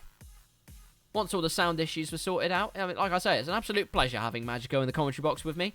If any of you in Blackout also want to join me in the comms box for some ransacked, rampant fun, if you happen to retire, actually, if you've retired, there might be some rage in your voice. And if you want to join, you can. But if you're feeling like you might actually punch a kitten, then maybe don't join me. So, the question is, when are we going to the British Grand Prix? The answer is hopefully very soon. It's a short qualifying, 18 laps so far, possibly, of the finest British racing you've ever seen. Hopefully this time without the chaos. Yes, Dirk, the British Grand Prix. Well done on the podium, by the way. I completely forgot to say that as an unsung hero. Well done, you. A great podium for the Williams team, it must be said. Hopefully they can continue that at their home race. The British Grand Prix. Home of many things. The royal family. Tea. No, we stole that. Manners. We probably stole them as well. Is there anything we haven't stolen? Is there anything that we actually have made in this country? Other than British Leyland, which went very badly. Anyways, we wait with bated breath. For those of you that have joined and are joining and are watching this later on the YouTubes, I'll say this now actually while we are here, I'll say it again at the end. But over on YouTube, which is probably where some of you are watching this, so hello. But if you're not, and you want to watch an archive of some of the wonderful Blackout racing, of which there is plethoras of it, and that's the only answer you can give. If you said anything other than that, you're wrong. But if you go onto my YouTube channel, KarlsCars, firstly, subscribe if you haven't already. But secondly, go to a playlist called Commentary, and in that commentary playlist, you will be able to find all of the VODs, all of the live streams I've done of all the Blackouts that I have commentated and hosted and streamed. You get the idea. It's all on there. All the way from Season 1 in Imola, I believe it was, where I finally got it all to work, until now, the present day, here in Season 2, where I finally figured out how Twitch, OBS, and all other things tech-wise works. I'm still learning, actually. There's still quite a lot I don't know. But we're now joined by Grognak, Destroyer of Worlds. Is that Slam's rename? I can't see Slam. It might actually be his rename. Well, that'd be quite funny if it was, wouldn't it? We'll have to wait and find out, though. The British Grand Prix, the birthplace of the Formula 1 World Championship in 1950. The winner of that race? Giuseppe Farina, who went on to become the first ever Formula 1 World Champion, until Fangio decided to wipe the floor with everyone for the next several years. Here, though, while there was a sprint in Las Vegas, we're taking things a little bit more circumspect here for qualifying. And I do believe that Slam has indeed called himself the Destroyer of Worlds. And that really is quite funny. Notable winners from past British GPs include Michael Schumacher, Ayrton Senna, Nigel Mansell and Niki Lauda. Aston Martin strengthened their relationship with Red Bull this year by becoming the title sponsor of the Milk. God, that announcer is filled up to the brim with adrenaline. Previous winners of this race include Ayrton Senna, Michael Schumacher, Nigel Mansell. I'm so happy that I have this job. Out on the track first then, as is custom in the previous couple of weeks of Blackout, it is Mr. Wilco. And out onto the track he goes again. On a thoroughbred circuit, none of this street circuit poncery. We are back with the real deal. Lap data enabled as well, because that's fun. I have let go of my UI, just as I normally let go, apparently. British Grand Prix, actual qualifying, though, this time. What can we expect? Lots of medium to high speed corners, hardly any low speed corners, other than the end and the beginning of the lap. So who are we predicting is on pole position?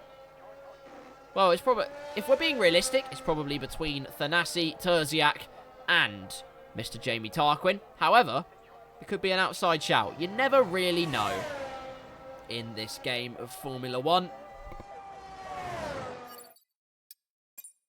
I'm going to turn my audio up a bit so I can hear myself too much. And that's kind of weird. Or maybe that's what you like. Don't say anything. On board with Wilco through Cops. And then through Maggots and Beckett's. And on to the Hangar Straight. DRS wide open. Proper qualifying settings. You could gain something off of getting a slipstream off of your teammate possibly, or off of another car, but equally, again, you want to run with as little downforce as possible, as little as you can get away with, because of the Wellington Straight, the Hangar Straight, and then leading out of Cops as well. You want momentum to be on your side, but let's see what Wilco can do. Let's see if his confidence is up by the bucketful, or whether it will all overflow as we head through turn number 1 for the first time in qualifying. Just missing the apex a little bit there as Williams goes off to find the scenery. Into the third corner at Village, using the curb but not the sausage. And that's the correct answer. Always avoid the sausage. Don't you dare cancel me as we head onto the Wellington Straight here, where you can actually feel the downforce. F122, I see you. Luckily we don't have to complain about that anymore, because the car is actually a car.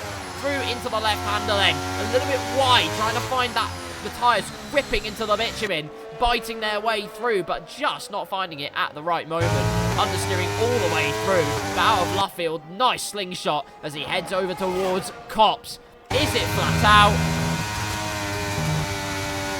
Oh yes it is, and comfortably flat out as well. Absolutely flying through the fast right-hander. And now through Maggots and Beckett's, who woke up and decided a corner should be called Maggots. That's gross. DRS wide open though, battery hardly being used, so you know that the downforce isn't as high as one might suspect. A purple sector 2, because it's the only one to have done one, as he heads through Stowe, the first one to do so in this qualifying session at speed, and into the last 2 corners. Brake at about when the curb starts, pinch into the apex, and again for this corner, straighten it up as quickly as possible, plant the power down, across the line goes Wilco for a 1:26.5. It is Mr. Millo to round the final corner next. Let's see what response he has. The answer is nowhere near second and with 1.1 seconds off. Maybe Big Sam will have something to do. He goes ahead of Millo. Great lap there from Big Sam in the Red Bull. Clearly leeching off the momentum he'd garnered up at the end of the Las Vegas Grand Prix. Let's see what Stark can do though. He goes P2, just under 3/10 off of his teammate. And a great start there for the Aston Martin team. But let's see what my husband can do. I'm a non-biased commentator, I promise you. But he goes P4 again ahead of Millo. But there's Buck 20. The downforce king. The downforce demon, I should call him. He's running a categorically unfair setup of 2,000 wings for this race here at Silverstone. Just to make sure he has the optimum downforce possible. It's not been easy to find that balance, but he's found it here today.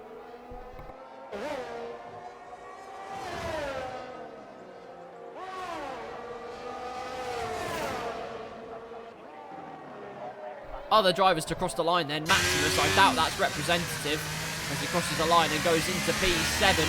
Devastation after Las Vegas, but looking for redemption here at Silverstone. It's J-Lane around the final corner, and he's got a full battery, so he's going to start his lap once again right about now. Let's see who else is on the move. Mr. Panda is on the move, for instance. In fact, there's a whole host of cars that are on the move. The Destroyer of Worlds has just gone through Luffield. Terziak heading towards Cops. It's the sound of the police, but the track limits police is not present because Terziak has comfortably stayed within those. Through Maggotts and Beckett he goes, the Red Bull man staying off the racing line, so well done to him. As out of the corner like a bullet from a gun, absolutely firing down the hanger straight. DRS open, surprised he didn't try and go for a tiny bit of slipstream at least. But it is a purple sector too, so I can eat my words straight away. Dirk deciding not to go out first at all, in fact going almost nearly last. Unbelievably.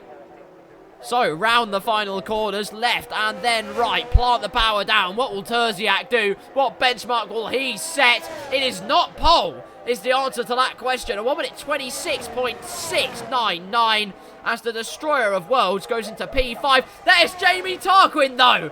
Just under a tenth of a second. Provisional pole position is his for the taking. As Stark starts another lap in this qualifying. Mr. Panda round the final corners, but he's going to start another lap there. Recharge the battery a bit, and off he goes again. J-Lane then. Rocketed around the Silverstone circuit. A slingshot of splendid proportions, and he goes into P7. Neat little lap there from the Ferrari man. Like I said, redemption they are looking for in this qualifying session. Bit of a yellow flag briefly there, but it's just drivers getting out of the way. It's what we do here. It's what the British do. We're nice and polite. We're courteous. Stop laughing. Guardian, though, has a lap time invalidated, but he's probably charged the battery up to almost full. He's going to absolutely shotten his way out of the final corner, and off he goes again. It's the AlphaTauri of Buck 57, though. That is slowed right down here, and oh, he's in a spin. He's had a twizzy there. And gets himself slung back round onto the grass, but dearie me, that wasn't what he was hoping for. Currently rests in P8, deciding for a bit of tyre warming, he'd do a Strictly Come Dancing pirouette. Unfortunately, it was only 3/4 of the way completed, so from Craig, it's a 1. Let's run on board for a lap in Silverstone with Buck 57 at the helm. Turn up the noise and let the symphony of V6 cacophony round your thoughts.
Maximum commitment, he will finish this lap blissfully, and I'm glad he will because it was a purple sector too, so he's really not messing around.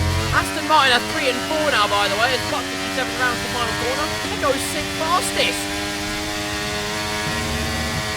Despite the spin on his preparation, despite all of the kerfuffle, he has kaplonked himself into P6. Aston Martin though, only firstly 2 thousandths between them, and secondly Wilco and Stark setting the score there, I think, on old tyre. Couldn't tell you, honestly. King Didi with a 1 minute 50.2. I'm no genius, but surely that breaks the 107% threshold. Giraffe, though, is the man on the move. As Milo retires... What on earth's happened to Milo? Something catastrophic, and he's gone in the wall on the right. Oh, dear. The McLaren man has gone for an excursion. Apparently, a fish and chips was on the menu instead of a good position. Through the final corners comes the Giraffe, put his neck into it, and into P9 he goes.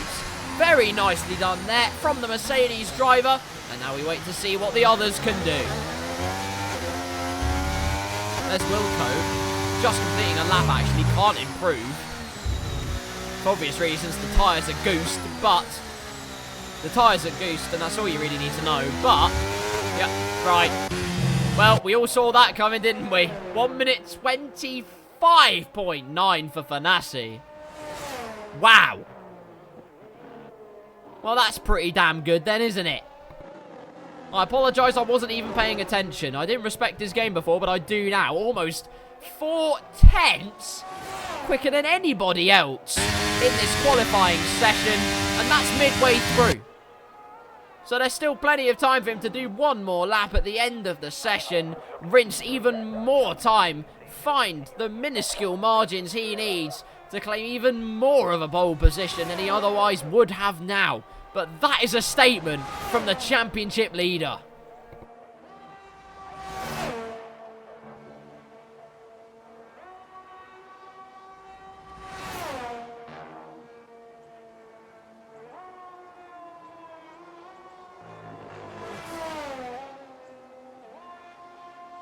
He's invalidated his lap time. Never mind, he's bad.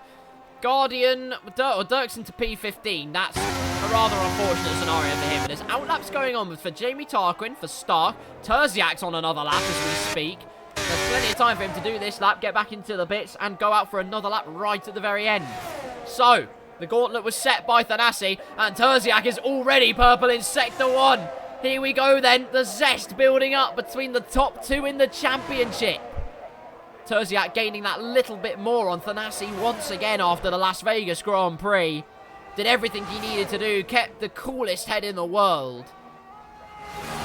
And was ice cold under all the pressure that street circuit could throw at him. Managed the victory, managed second in the sprint. It was almost the perfect weekend.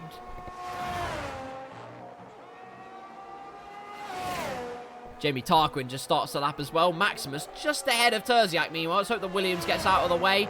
The answer is no, he doesn't. Through Stowe he goes. Actually, no, he does get out of the way. My apologies. Well out of the way is Dirk, so well done to him. It's Terziak coming through the final corners. Maximus actually aborts his lap. He won't continue. But where does Terziak go in all of this? Across the line. And it's not provisional pole for the time being, but it is a vast improvement of what it otherwise was. Half a second's worth, but still 1.5 tenths is the threshold between himself and the championship leader. Let's see what Jamie Tarquin can do, though. Winner of the sprint race, couldn't hold it together in the race. His tyres casseroled themselves absolutely furiously, but it's a purple Sector 2. He's half a second up on his time. That would be provisional pole so far, and he'd dearly love that. In that Alfa Romeo car, technically 2 pole positions in 2 races this weekend, using all of the track to the absolute limits there, right on the ragged edge between staying on the track and blasting off it. But Jamie Tarquin across the line is pole for the time being. The Alfa Romeo driver, there it is. I said if he kept it together, it would be provisional pole, and he did just as I predicted. Kept his head. Round the final lots of corners, maybe even more time to find in the last sector. But a brilliant lap from the Alfa Romeo man. Astonishing scenes, and it could well be 2 poles in 2 races. Technically. My husband is on a lap meanwhile, so let's go and watch him. I'm not biased, but I want him to win every... That's not helped my case particularly, but he'll reset, he'll go again. Oh no! A spinneroonie for Magico. But stays well out of the way of the AlphaTauri driver. Speaking of which, here's Buck 57 on a lap. No, it isn't. It's Thanassi. He's on another outlap. Very interesting. Not quite when the track is at its most optimal, but still plenty of time. Actually, no, he comes in. Thanassi in then, so deciding no, he doesn't want to do the lap there. He is, in fact, going to come in, put the same set of fresh soft tyres on as everybody else that's in the running for pole position. And there you go. Mark 57, meanwhile, goes 3/10 quicker, but still only in P... Well, I say only in P7. It's still great, but it is P7 for the AlphaTauri driver. Can't quite blast past the Aston Martins or any of the cars in front.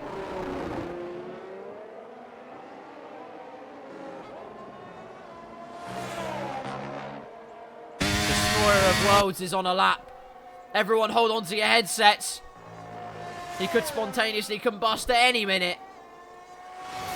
As the Aston Martins go out on the track, Wilco's already on a lap, actually, but it's Stark that's just beginning his. 2 minutes and 32 seconds of qualifying left to go. Jamie Tarquin, the top three, I believe, will all have just enough time to get out there and get a lap done by the end of this session. Let's see what the Destroyer of Worlds does through the final corners, onto the pit straight, is 3/10 up, goes 3/10, almost 3/10 faster. Not enough to move up again, but a comfortable cushion for the pushing. Again, it's not a fat joke. Milo says so much fun. Oh no. Well, actually, you know what? You know what? You're not last. And that is an achievement, considering you only had the one-time lap. But it is a comeback drive that Milo will, I have no doubt, muster at the end of qualifying. Jamie Tarquin has decided not to come out for one final flying lap. He's done. He is toast in this. Not last yet. Have some goddamn faith, man. Have some faith. I believe in you. Anyway, on outlaps, Thanassi, Terziak, Buck 20. Wilco already on a lap, and he's round the final corners. 4/10 up currently. Across the line he goes, and up into P3. Okay. Very nicely done from the Aston Martin driver, as the other one behind him starts a lap. And hopefully their teamwork is nothing like Canada, because otherwise it's going to be a shambles. Through Village goes Stark. And then subsequently through the next corner after that. I'm going to call it Village 2, because I can't remember the name of it. But blasting onto the Wellington straight on board with Stark. Does he get a nice slipstream from his teammate? The answer is, oh boy, you bet he does. Very tasty bit of slipstream. Up by just under 1/10 of a second through the first sector, and does hit that late apex at the end of the left-hander. Meanwhile behind, Terziak starting an outlap, but it is... Well, it's not Thanassi, it's Buck 57 actually, who is Tesco car parking his way down the Wellington straight. I know it's called Wellington, but it doesn't mean you have to simulate wearing the boots on it. Unbelievable, honestly. So, Jamie Tarquin holds pole, but for how much longer? Crucially. As Wilco's really pushing here, he's not exactly leaving time on the table. He's really going for it. If there is anything left in those soft tyres, he's using them to kingdom come. So fair play to him, he's really going for it. It's his teammate, though, that is on the charge. And to be honest, I don't think Wilco can set a time because he gave his teammate the slipstream. I have short-term memory loss. Stark round the final corners, then a bit of a slide, using all of the power he possibly can. And it's P4, just off his teammate there. 200ths exactly separate them. Even so, incredible stuff. Buck 20 can't improve because he's invalidated his lap time. Deary me, it's Maximus and J-Lane then. That must go on the offensive. Can they find all the time possible? Currently P12 and P10 in the order they run on the track. But J-Lane across the line improves. No, he doesn't. Maximus, though, goes into P8. Very nicely done. But the question is, well, here are the Williams boys. Dirk right behind Guardian. What can Guardian do? The answer is, he goes into P14. Goodness me. And Milo, look at that. You're not lost. Well done. It's Terziak and Thanassi that we have to watch. He's a 10th and a half up here. He just needs to keep this last sector together. Goes a little bit wide into the left, flicks it into the right. Has he kept it together enough to claim another provisional pole? Yes, he has, by almost 0.2 of a second. It's almost inevitable from the AlphaTauri driver. Terziak's hardly up on his time. His last sector's a little bit better, but it might not be enough. Shortest line of attack does make it onto P3. But even so, it's a purple sector 3 as well. but cannot overthrow Jamie Tarquin. And for that matter, this man is back in the hot seat. Got P2 in Vegas, is looking for one better here at Silverstone. A very mightily impressive performance from everyone in this qualifying session, but one man takes all the plaudits. The championship leader is running rampant here in Silverstone.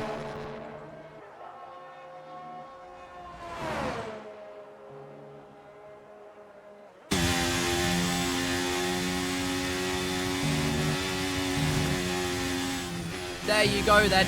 Confirmation. Thanassi on pole position for the British Grand Prix. Jamie Tarquin, though, not too far behind, crucially. Less than 2 tenths separate them. And then we find our way to the next in the order. Terziak in P3. Wilco and Stark, Aston Martin 4 and 5 here. I said Aston Martin would be an outside shout for a race win today. In race 2 specifically. And you know what? I could be right. And I'm feeling good about that. Who did I say was going to win for race 1, by the way? I think I said Thanassi was, and then Terziak will win in Britain. It might be the opposite way around. I might actually be the prediction king. You actually don't know that. Anyway, Buck 26th, Big Sam 7th, Maximus. Big Sam in 7th? What a lap that is. My God, I saw that. That came from nowhere. Maximus, Buck 57, Destroyer of Worlds, Dirkleton, Giraffe, J-Lane, Guardian, Magico, Milo, Like a Panda, and King Didi is lost. And that's the end of your grid lineup. I hope you enjoyed that comprehensive rundown of your qualifying order, because it's race day. Days move really quickly in this universe, don't ask. So, I have a theory, actually. Actually, not a theory. I actually have an idea for Blackout. I think, from now on, we should all do the Blackout Racing League in F1 cars on BeamNG Drive. I think I see absolutely nothing that could go wrong with that at all. And plus, it'd be very entertaining for me in the commentary box when I say that someone's car looks like a packet of crisps. So then, Silverstone, the venue of many a classic, many a controversy in its time. Think 1998, Schumacher winning the race in the pit lane. Very smartly done. But let's see who can master Silverstone today. 5 red lights.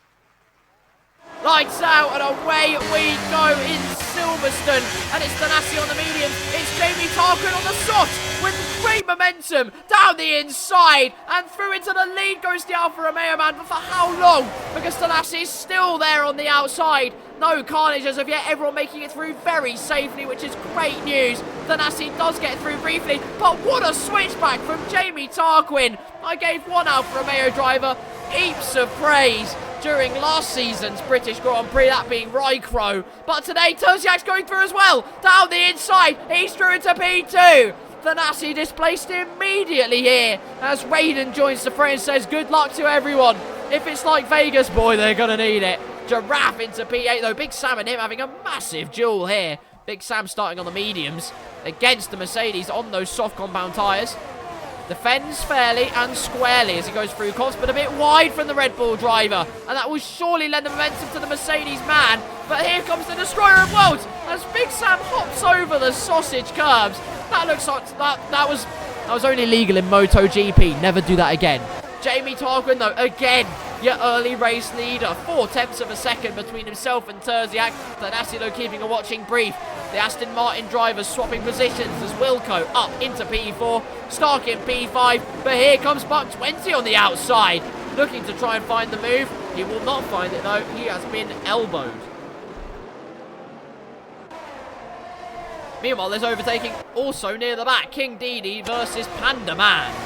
And it is pandemonium, but not for Panda, unfortunately. King Didi up into P17. Buck 57 up into P11 against J-Lane. Milo on the attack, round the outside of J-Lane on the soft tyres.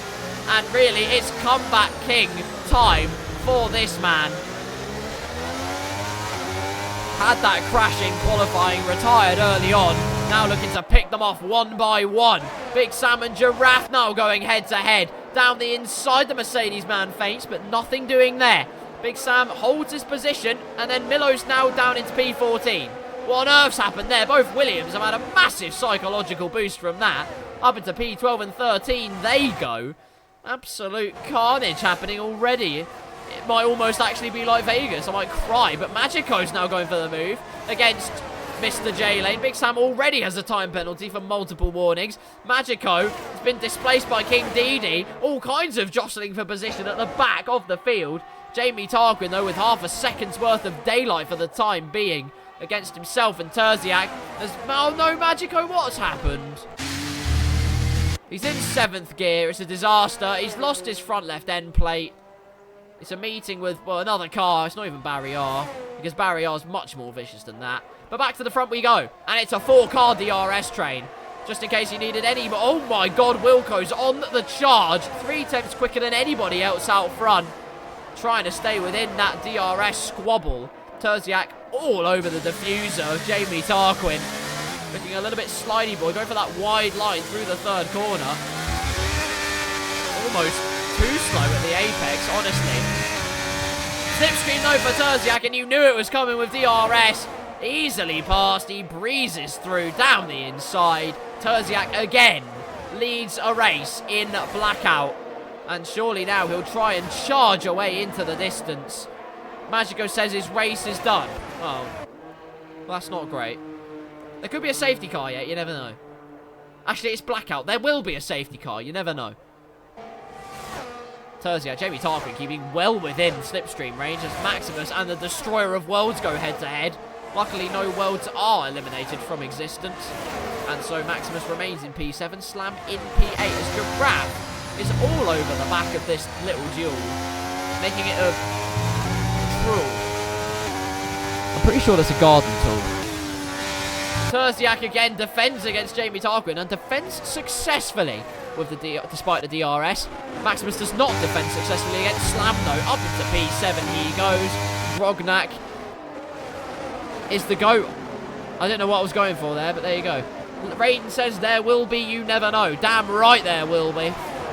It's Blackout. You can almost count on it. You can almost taste it, whiff it in the distance, festering into a significant, pungent smell.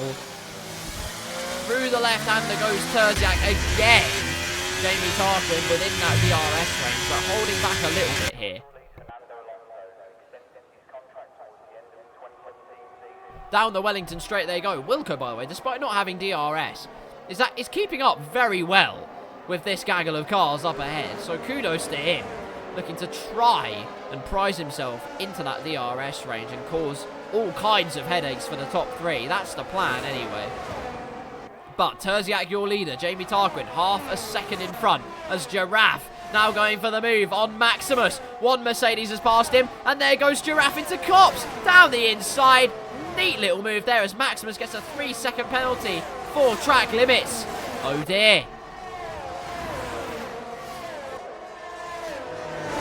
A little bit wide through the left-hander though for Giraffe. And while he will have DRS, it does mean Maximus gets a second bite of that cherry and a bite of that slipstream, which is almost restraining order worthy. Buck 57 will give it a go as well here. Down the inside, he feints on Giraffe. Giraffe goes wide, almost in sympathy there. He has the AlphaTauri man to his outside. Can he hold on to it? Yes, he can for the time being. It's Maximus actually that goes wide now. So a chance for Giraffe to do a here comes Hamilton. Or through goes Hamilton. I know what I'm talking about. But not this time. He has to remain in that slipstream range for the time being. Yellow flag. What on earth's happened there? Panda Man's had a moment. I know he's called Panda, but he wasn't supposed to roll like that. But he gets back into the race scot-free, albeit with emotional damage.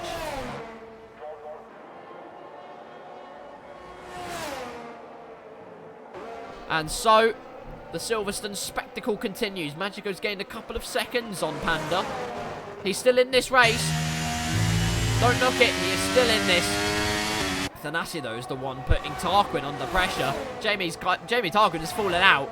Almost with the... I was going to say almost. He's actually well within it still. But it's really that slipstream that's so powerful that Thanassi is now going to get. He's almost not going to wait around into Maggots and Beckett's, piling on all kinds of pressure onto the Alfa Romeo's rear end. But Jamie Tarquin keeps it together. He does not let the gates flood open.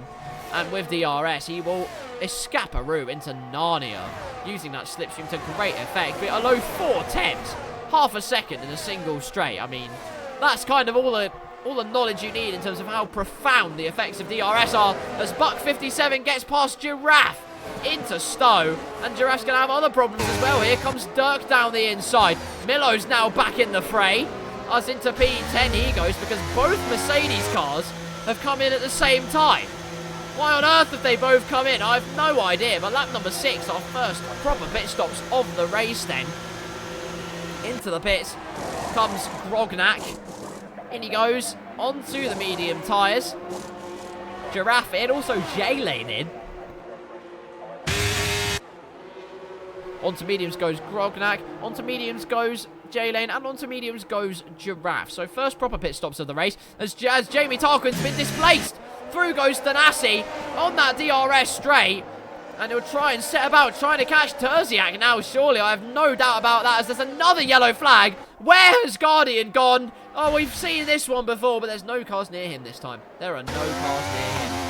So it will not be yellow flag season. It will be overtake season, though, for this man. Buck 57 breezes past Maximus into Cops. Wide again from the Ferrari man.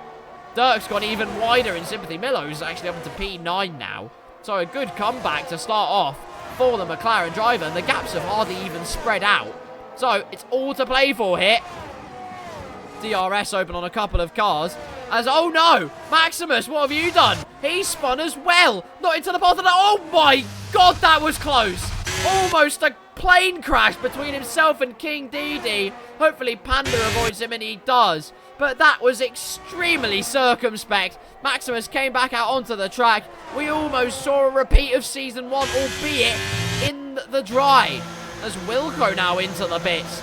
So strategy's coming out to play. It surely will be mediums. No, it's hards. Right, that's an interesting one.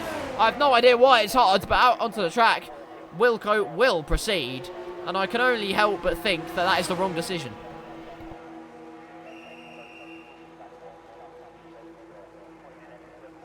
So then up at the front, it's getting zesty. Thanassi trying to get past Jamie Tarquin. Seen an opportunity though. Down the inside he goes. Yes, the momentum is in the AlphaTauri man's favour.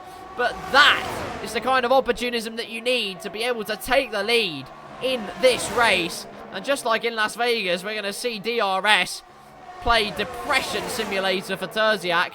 Well, whoever's at the front, basically. What on earth's happened there? Grognak has had an oopsie.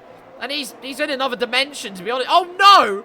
He's been disqualified for going the wrong way. I don't believe it. Yellow flags as the Mercedes man will pull off the track and off to a stop.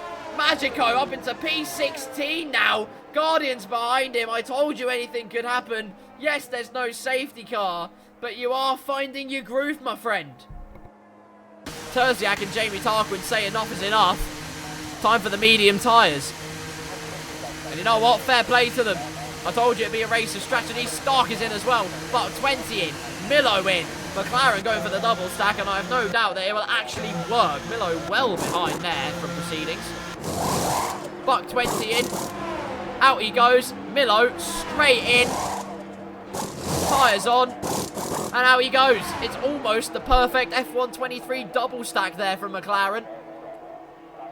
Milo is not far behind Stark either, can I just say. There's a lot to play for. Still plenty that can go on in this race. With 10 laps to go. No safety car yet. All kept very clean from the boys. So well done, you. Thanassi then. We've seen him in this position before. Commanding the race out front. It's what he loves doing. It's his comfort zone almost. In fact, that's a lie. His comfort zone's in every situation pretty much, other than Austria. But when he's in his comfort zone, there's almost no stopping him. Some can take the sword to him, or try as they might, they will give it their all. As there's a move going on here. J-Lane versus Giraffe, but J-Lane holds it round the outside very nicely indeed. Not a lot else to see for the time being. Oh no! What's Buck 57 done? He's gone off as well. Lots of mistakes being made here in Silverstone. Big Sam well out of the way. Big Sam's in a podium position, can I just say. Well done you, mate. Unbelievable.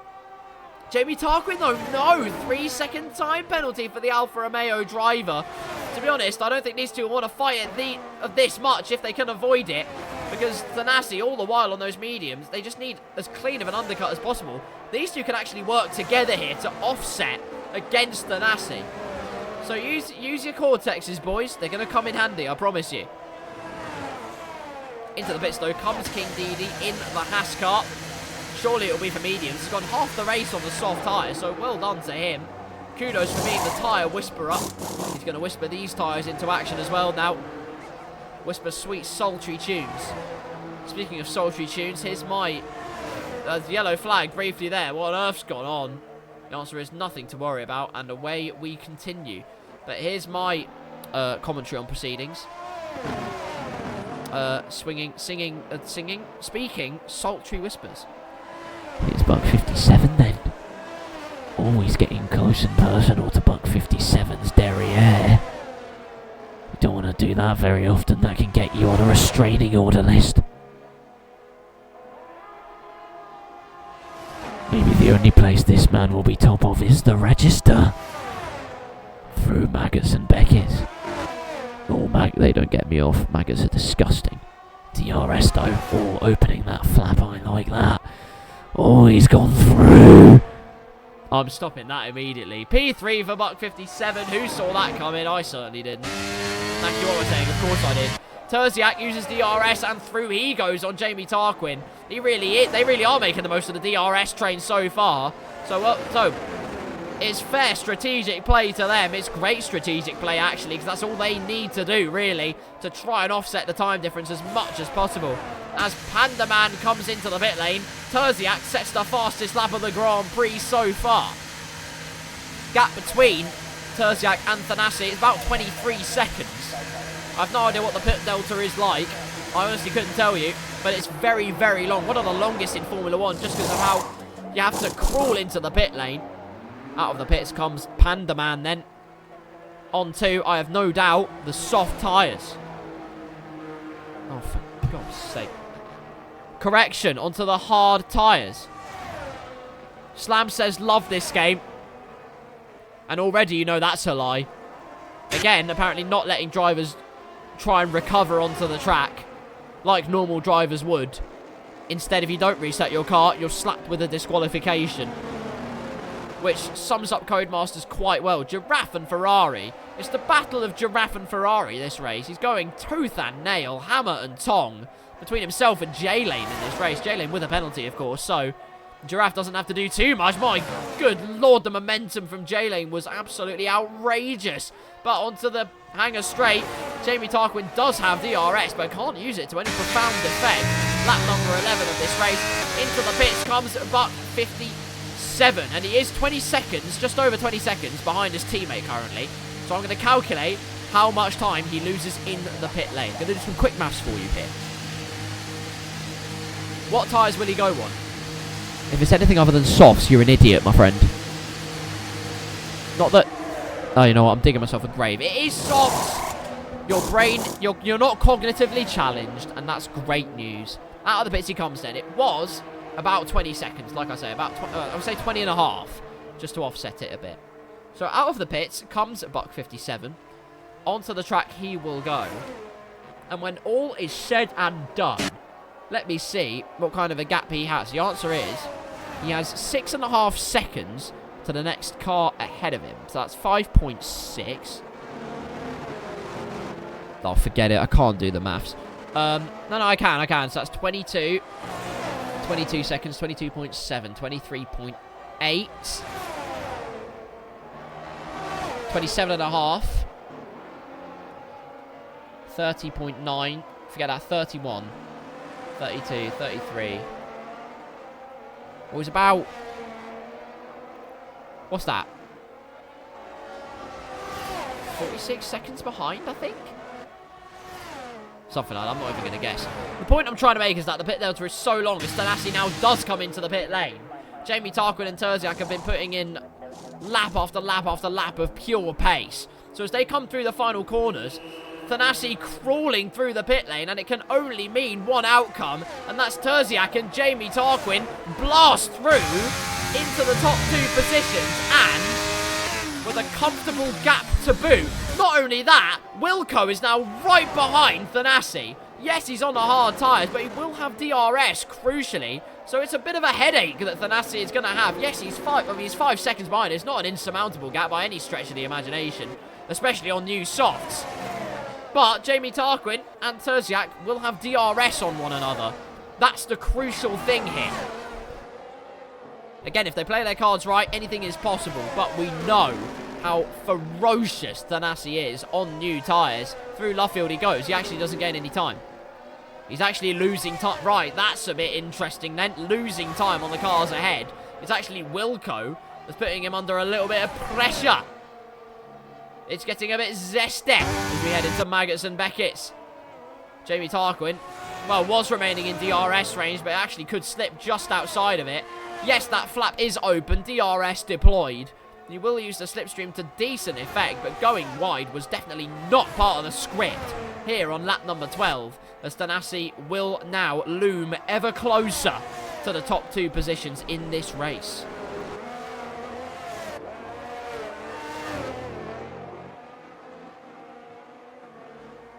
Well, Thanassi's tyres will surely ignite into life then as we head on to lap number 13. Unlucky for some, but the only man that's been horrendously unlucky is Slam, disqualified because Codemasters have permanent skill issues. As for Jamie Tarquin and Terziak, though, he will get DRS again. Thanassi's not really gained that much time so far, but like I said, tyres surely fired up into life as he heads through Village and the next corner.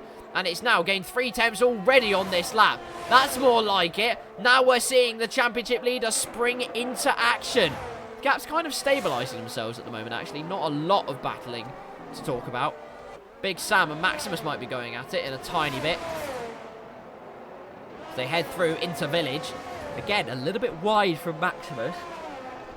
And crucially, on the hard tyres. Big Sam on the softs, yes, goes a bit wide, but firmly within DRS slipstream range, deploying a bit of battery. It's a textbook manoeuvre. Understood the assignment. I'm grading it A+ with a special commendation because Big Sam has absolutely aced that move. Up into P13 for the Red Bull driver. Meanwhile, it's Dirk and Giraffe going at it. Dirk down the inside, just about gets through before Cops. Almost a bit of contact between the two of them. That could have got very frosty indeed, but no frost to worry about. And off Dirk goes on his merry way as Giraffe goes heinously wide there. Almost a crime how far away the apex was. Luckily, there's no sounds of police. He is not with a penalty, which is good news for him. It's Dirk on the move again, though. Thanassi with the fastest lap. Obviously, 4.4 seconds between himself and the race lead, but the gap between him and Jamie Tarquin is... Oh, no! Guardian out of this race! Safety car deployed! Oh, I told you, Magico. I told you there'd be a safety car. As Guardian crashes out into that wall outside of Cops. I've just been saying how people have been making mistakes. Guardian, the latest victim of I can't think of a street name beginning with M. Mistake meander, I guess.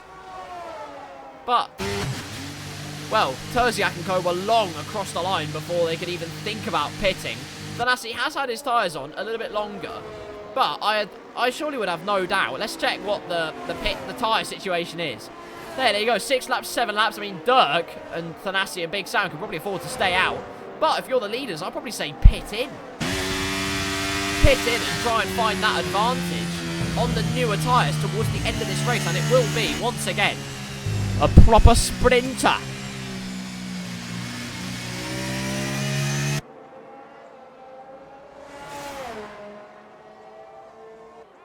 So as we wait to process behind the safety car, then Magico and Panda Man have all pit. So have King Didi and Maximus onto mediums in their case, though. But Britain has seen quite a few excitable races in its time. Nigel Mansell overtaking PK. That was quite a nice race, I'll tell you what. Especially nice now when you think about it.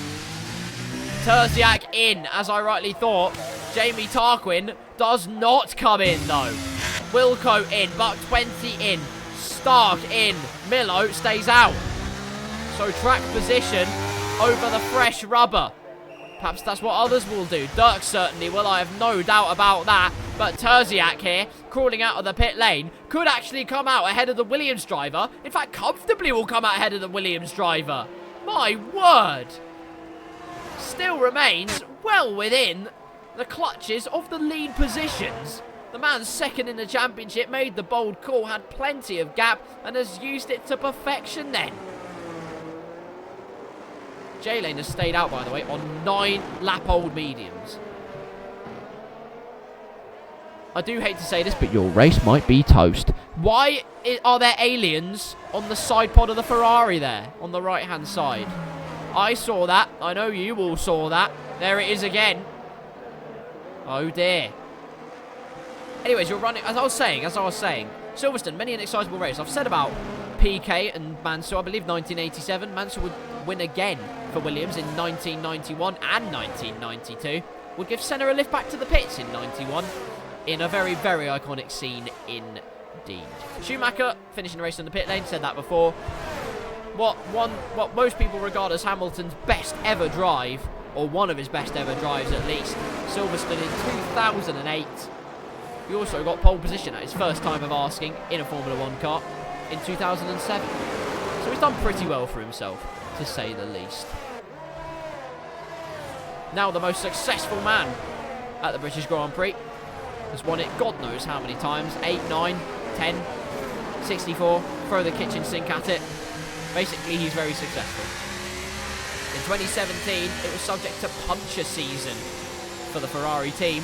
Vettel and Raikkonen both suffering punctures. Terrible news for the Scuderia. In 2020, though, it was even more tyre blowouts. Bottas got it, Sainz got it in what would have been a great points finishing position. But it was Hamilton who drove round in a rather iconic showing. Drove round on 3 wheels, effectively, to win the British Grand Prix in 2020. He'd do the same again in 2021, but again, not without drama. The crash between him and Verstappen has made everyone into a steward, or try and claim themselves as being a steward. All I have to say, though, is it was controversial either way. And there's no one else to blame for the 2021 season other than the FIA. So behind the safety car then, I'm sure it will come in at the end of this lap, I've no doubt about that, but Jamie Tarquin leads for the time being on older mediums, with Thanassi in second on those fresher softs. Milo in P3 on the old mediums, Terziak P4 though, the man to watch, the first of the front runners on the newest soft compound tyres. Dirk in 5th, J-Lane in 6th, Buck 57, living up to the second name in 7th. Wilco in 8th, Big Sam in 9th, Buck 20 rounds out your top 10. And I'm going to quickly have a water break, so I will be back very soon.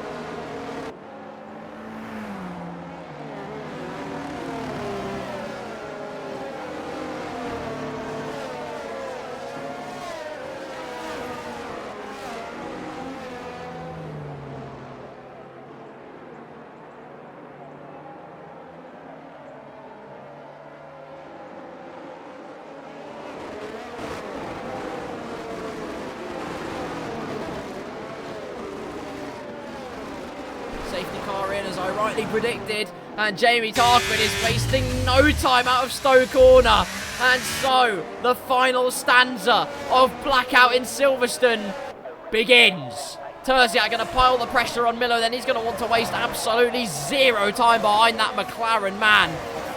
As little as he can afford anyway, because Thanassi will otherwise escape into the distance. I have no doubt about that on those newer softs. It's almost inevitable that he's going to roar past. Terziak immediately on the offensive and through against Milo. Lovely, neat little move on those soft tyres, and now the chase can begin. But here comes Thanassi. Round the outside he tries to go, but we know how stout the defence of Jamie Tarquin can be.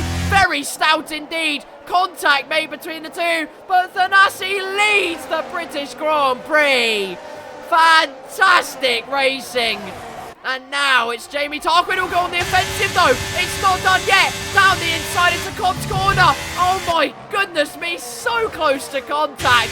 But luckily, they both get through there without any problems. All this is doing, though, is enabling Terziak to reel them both in.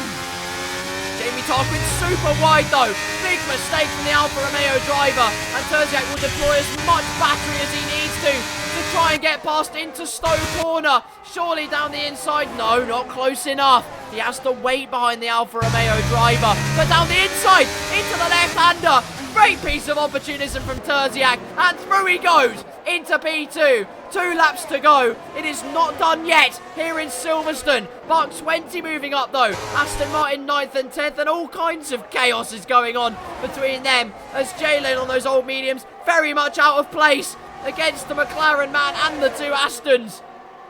Sailing round turns 1 and 2 down the inside for Buck 20. Surely no, Panda's out. Massive contact, and Maximus has had problems as well. Unfortunately, I can't see anything because that's the worst camera angle. Oh no! It's wheels off for Panda. You can see him there on the wing cam.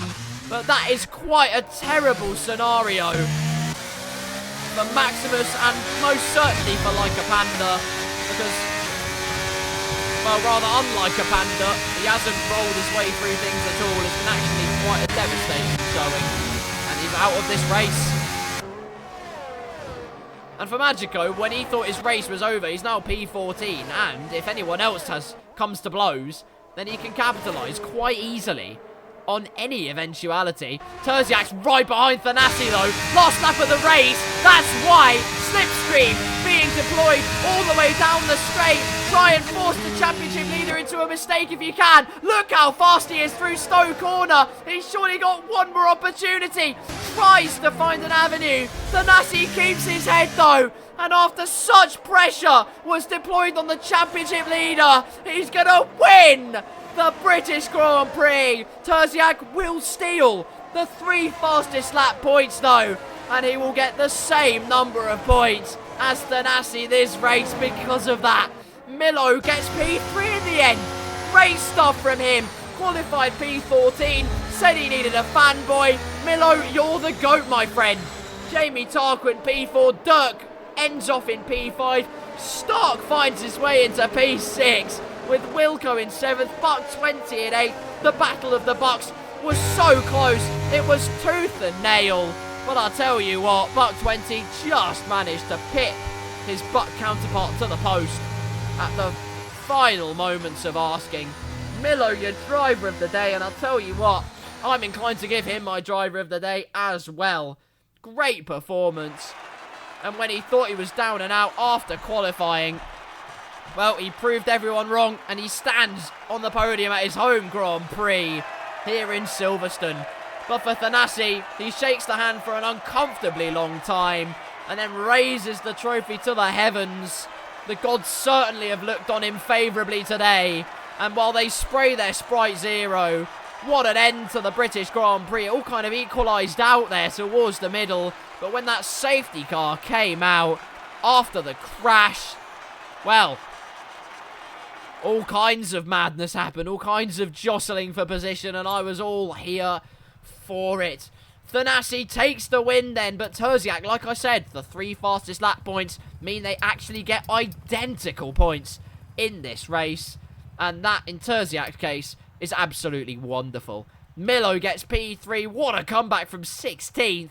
Jamie Tarquin can only, I say only, P4 still great, and I will get nowhere near it. Don't watch my Monaco footage.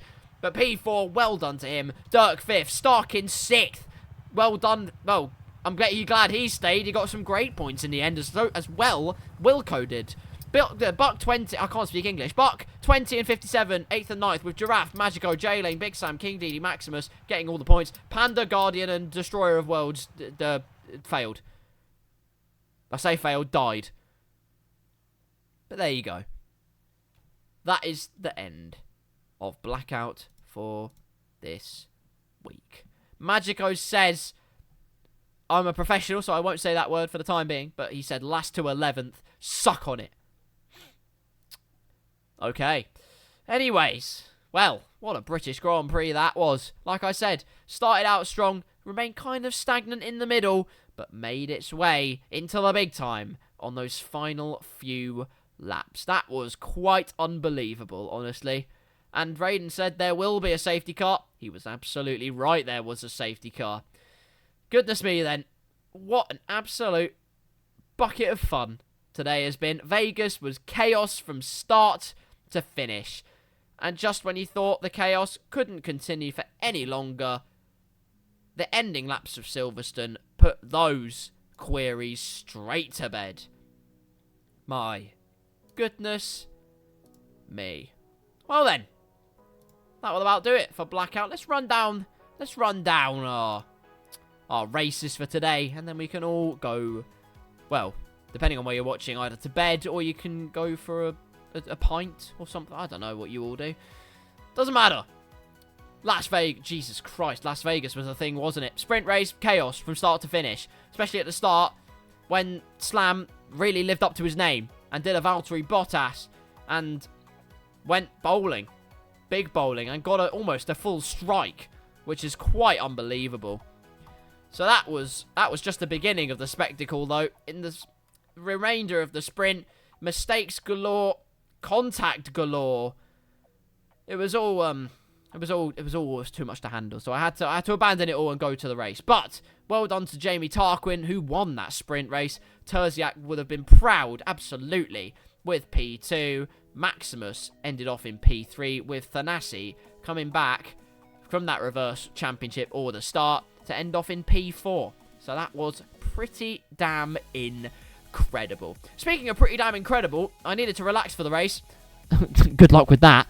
My God, the race was absolute chaos. Not only was it chaos, I had a friend with me in the commentary box. Magico, the absolute G, stayed with me in the commentary box. Was my eyes from above, really.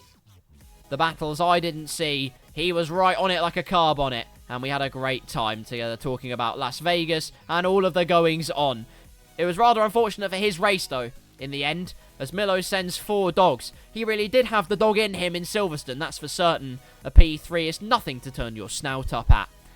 Anyway, Las Vegas. Or maybe that's an acronym for dog shit. Sorry, my mic cut off there. That was a bit weird. Well, if that is the case, then, well, for some people, they probably agree. Vegas was an absolute car crash. For a lot of people, only 10 people finished the race in the end, which is quite something. Indeed it was. Indeed it was. Silverstone was the dog's testicles. Vegas was the dog's derriere. But in the end, Milo took part in the dog fight. He was the leading canine and did get his biscuits in the end. So that is great news for the McLaren man. Anyway, Vegas, there's too much to talk about with Vegas. My God, honestly. People who really deserve better. Fate wasn't kind to them. Maximus, your heart breaks for him. Milo was fighting alongside Giraffe. Ended up taking a trip to the casino. And he put it all on black and it came out very red. And by that, I mean blood red into the barrier. Luckily, the game doesn't simulate that because it's Peggy 3. But for some people, it was Cloud 9. If your name's Terziak, boy, you had a good weekend. A win and second in the sprint race was almost the perfect weekend. Thanassi, though, coming back to P2. It's about keeping a cool head in Vegas. And it's not saying that everyone didn't keep a cool head, but certainly a lot of the impetus and the motivation of actually being at the front was keeping your head icy cool. And Thanassi and Terziak did just that. So did Dirk as well, getting a podium for Williams, so congratulations to him. Others, though, it was no fault of their own. They got absolutely shafted into Narnia, and I feel for them, honestly. And then Vegas was done, luckily. And suddenly the sun came out, and we were in Silverstone for a qualifying showdown. It was a sprint scenario, well, sprint sensation in Las Vegas. But in Silverstone, qualifying yielded Thanassi on pole position. I mean, what did you expect, really? Well, maybe Terziak on pole position, who is absolutely exhausted, and I do not blame him for 1 second. But what a weekend it was for Mr. Terziak in the end. Like I said, won Vegas, got second place at the British Grand Prix in the end after starting P3. Another strong weekend from the man chasing down the championship lead, and he does gain after this weekend. So well done to him. But also well done to Thanassi. Did get the win in the British Grand Prix in the end, and also pole position. And well, I was going to say fastest lap, but that's what Terziak got, so that's why they ended off on equal points. Which is quite mad, to be honest with you. But that's the way the cookie crumbles in the Blackout Racing League. What else in Silverstone? Well, like I said, started out well, got quite stagnant towards the middle, things equalised a little bit. And then towards the end, when that safety car came out, oh boy, did it become a bit zesty, a little bit frosty up at the front. It was important Terziak made the moves early on, and he did just that. But it wasn't enough to overthrow the championship leader. Thanassi takes yet another race win in the Blackout Racing League. And he's back on top of the podium for the first time in, well, a few races, to be honest with you. It's been a hot minute since Thanassi's been up on the top step with the trophy in his hand, so we're good to see him back up there. Well done to him, it must be said. Lots of people took advantage. Some opted for track position, some opted for the fresher tyres. Didn't work out for Jamie Tarquin, did work out for Milo, who claimed P3. Durkin P5. A strong weekend for the Williams driver all round, to be honest with you. Aston Martin in 6th and 7th. They'll be very happy with that performance in Silverstone, especially considering it's their home track. And if there's anything else I've missed, well, I apologise, but there was a lot to remember after a crazy, crazy week of Blackout racing. Well, mostly courtesy of Las Vegas, where my brain was absolutely frazzled. Just, oh, thank you, man. I appreciate that. I will do, honestly. I have no intentions of stopping anytime soon, so thank you. I really do appreciate that, and I appreciate you a lot, so thank you. Keep driving like you're driving. That's all I have to say. Because you're making the championship battle very, well, not frosty, very spicy. And I like that. I like that very much indeed. Well then, I'll try. You got this, my guy. Don't worry. I believe in you. I believe in everyone in this series. But, wow. We can end it there. What a week of Blackout racing in Las Vegas. It was chaos from minute 1 to the absolute finishing point.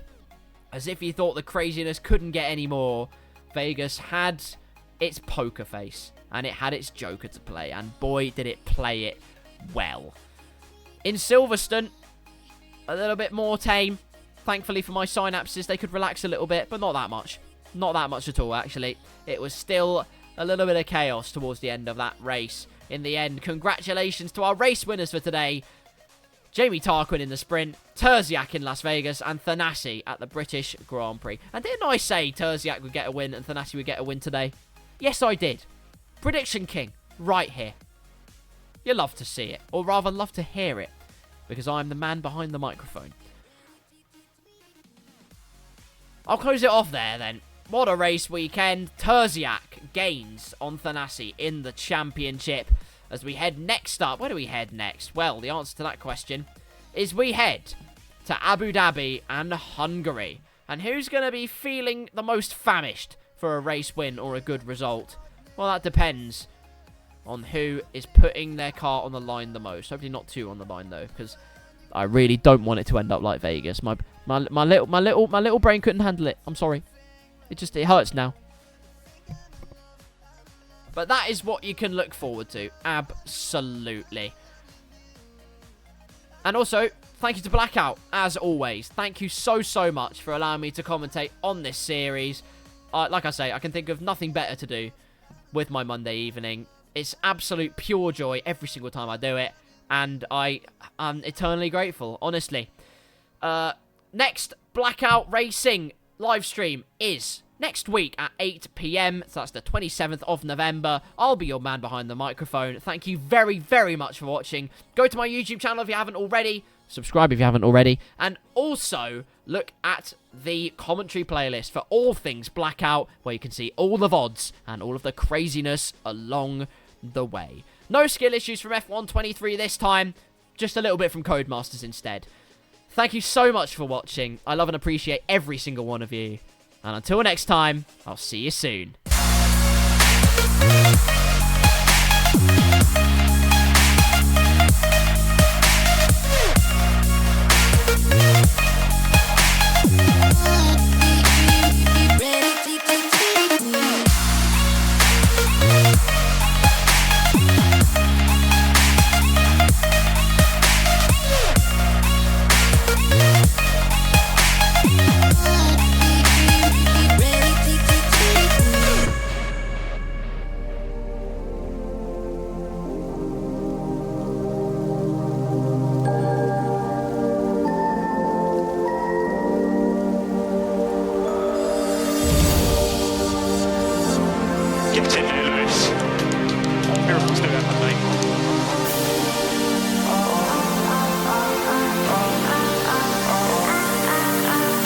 Terziak.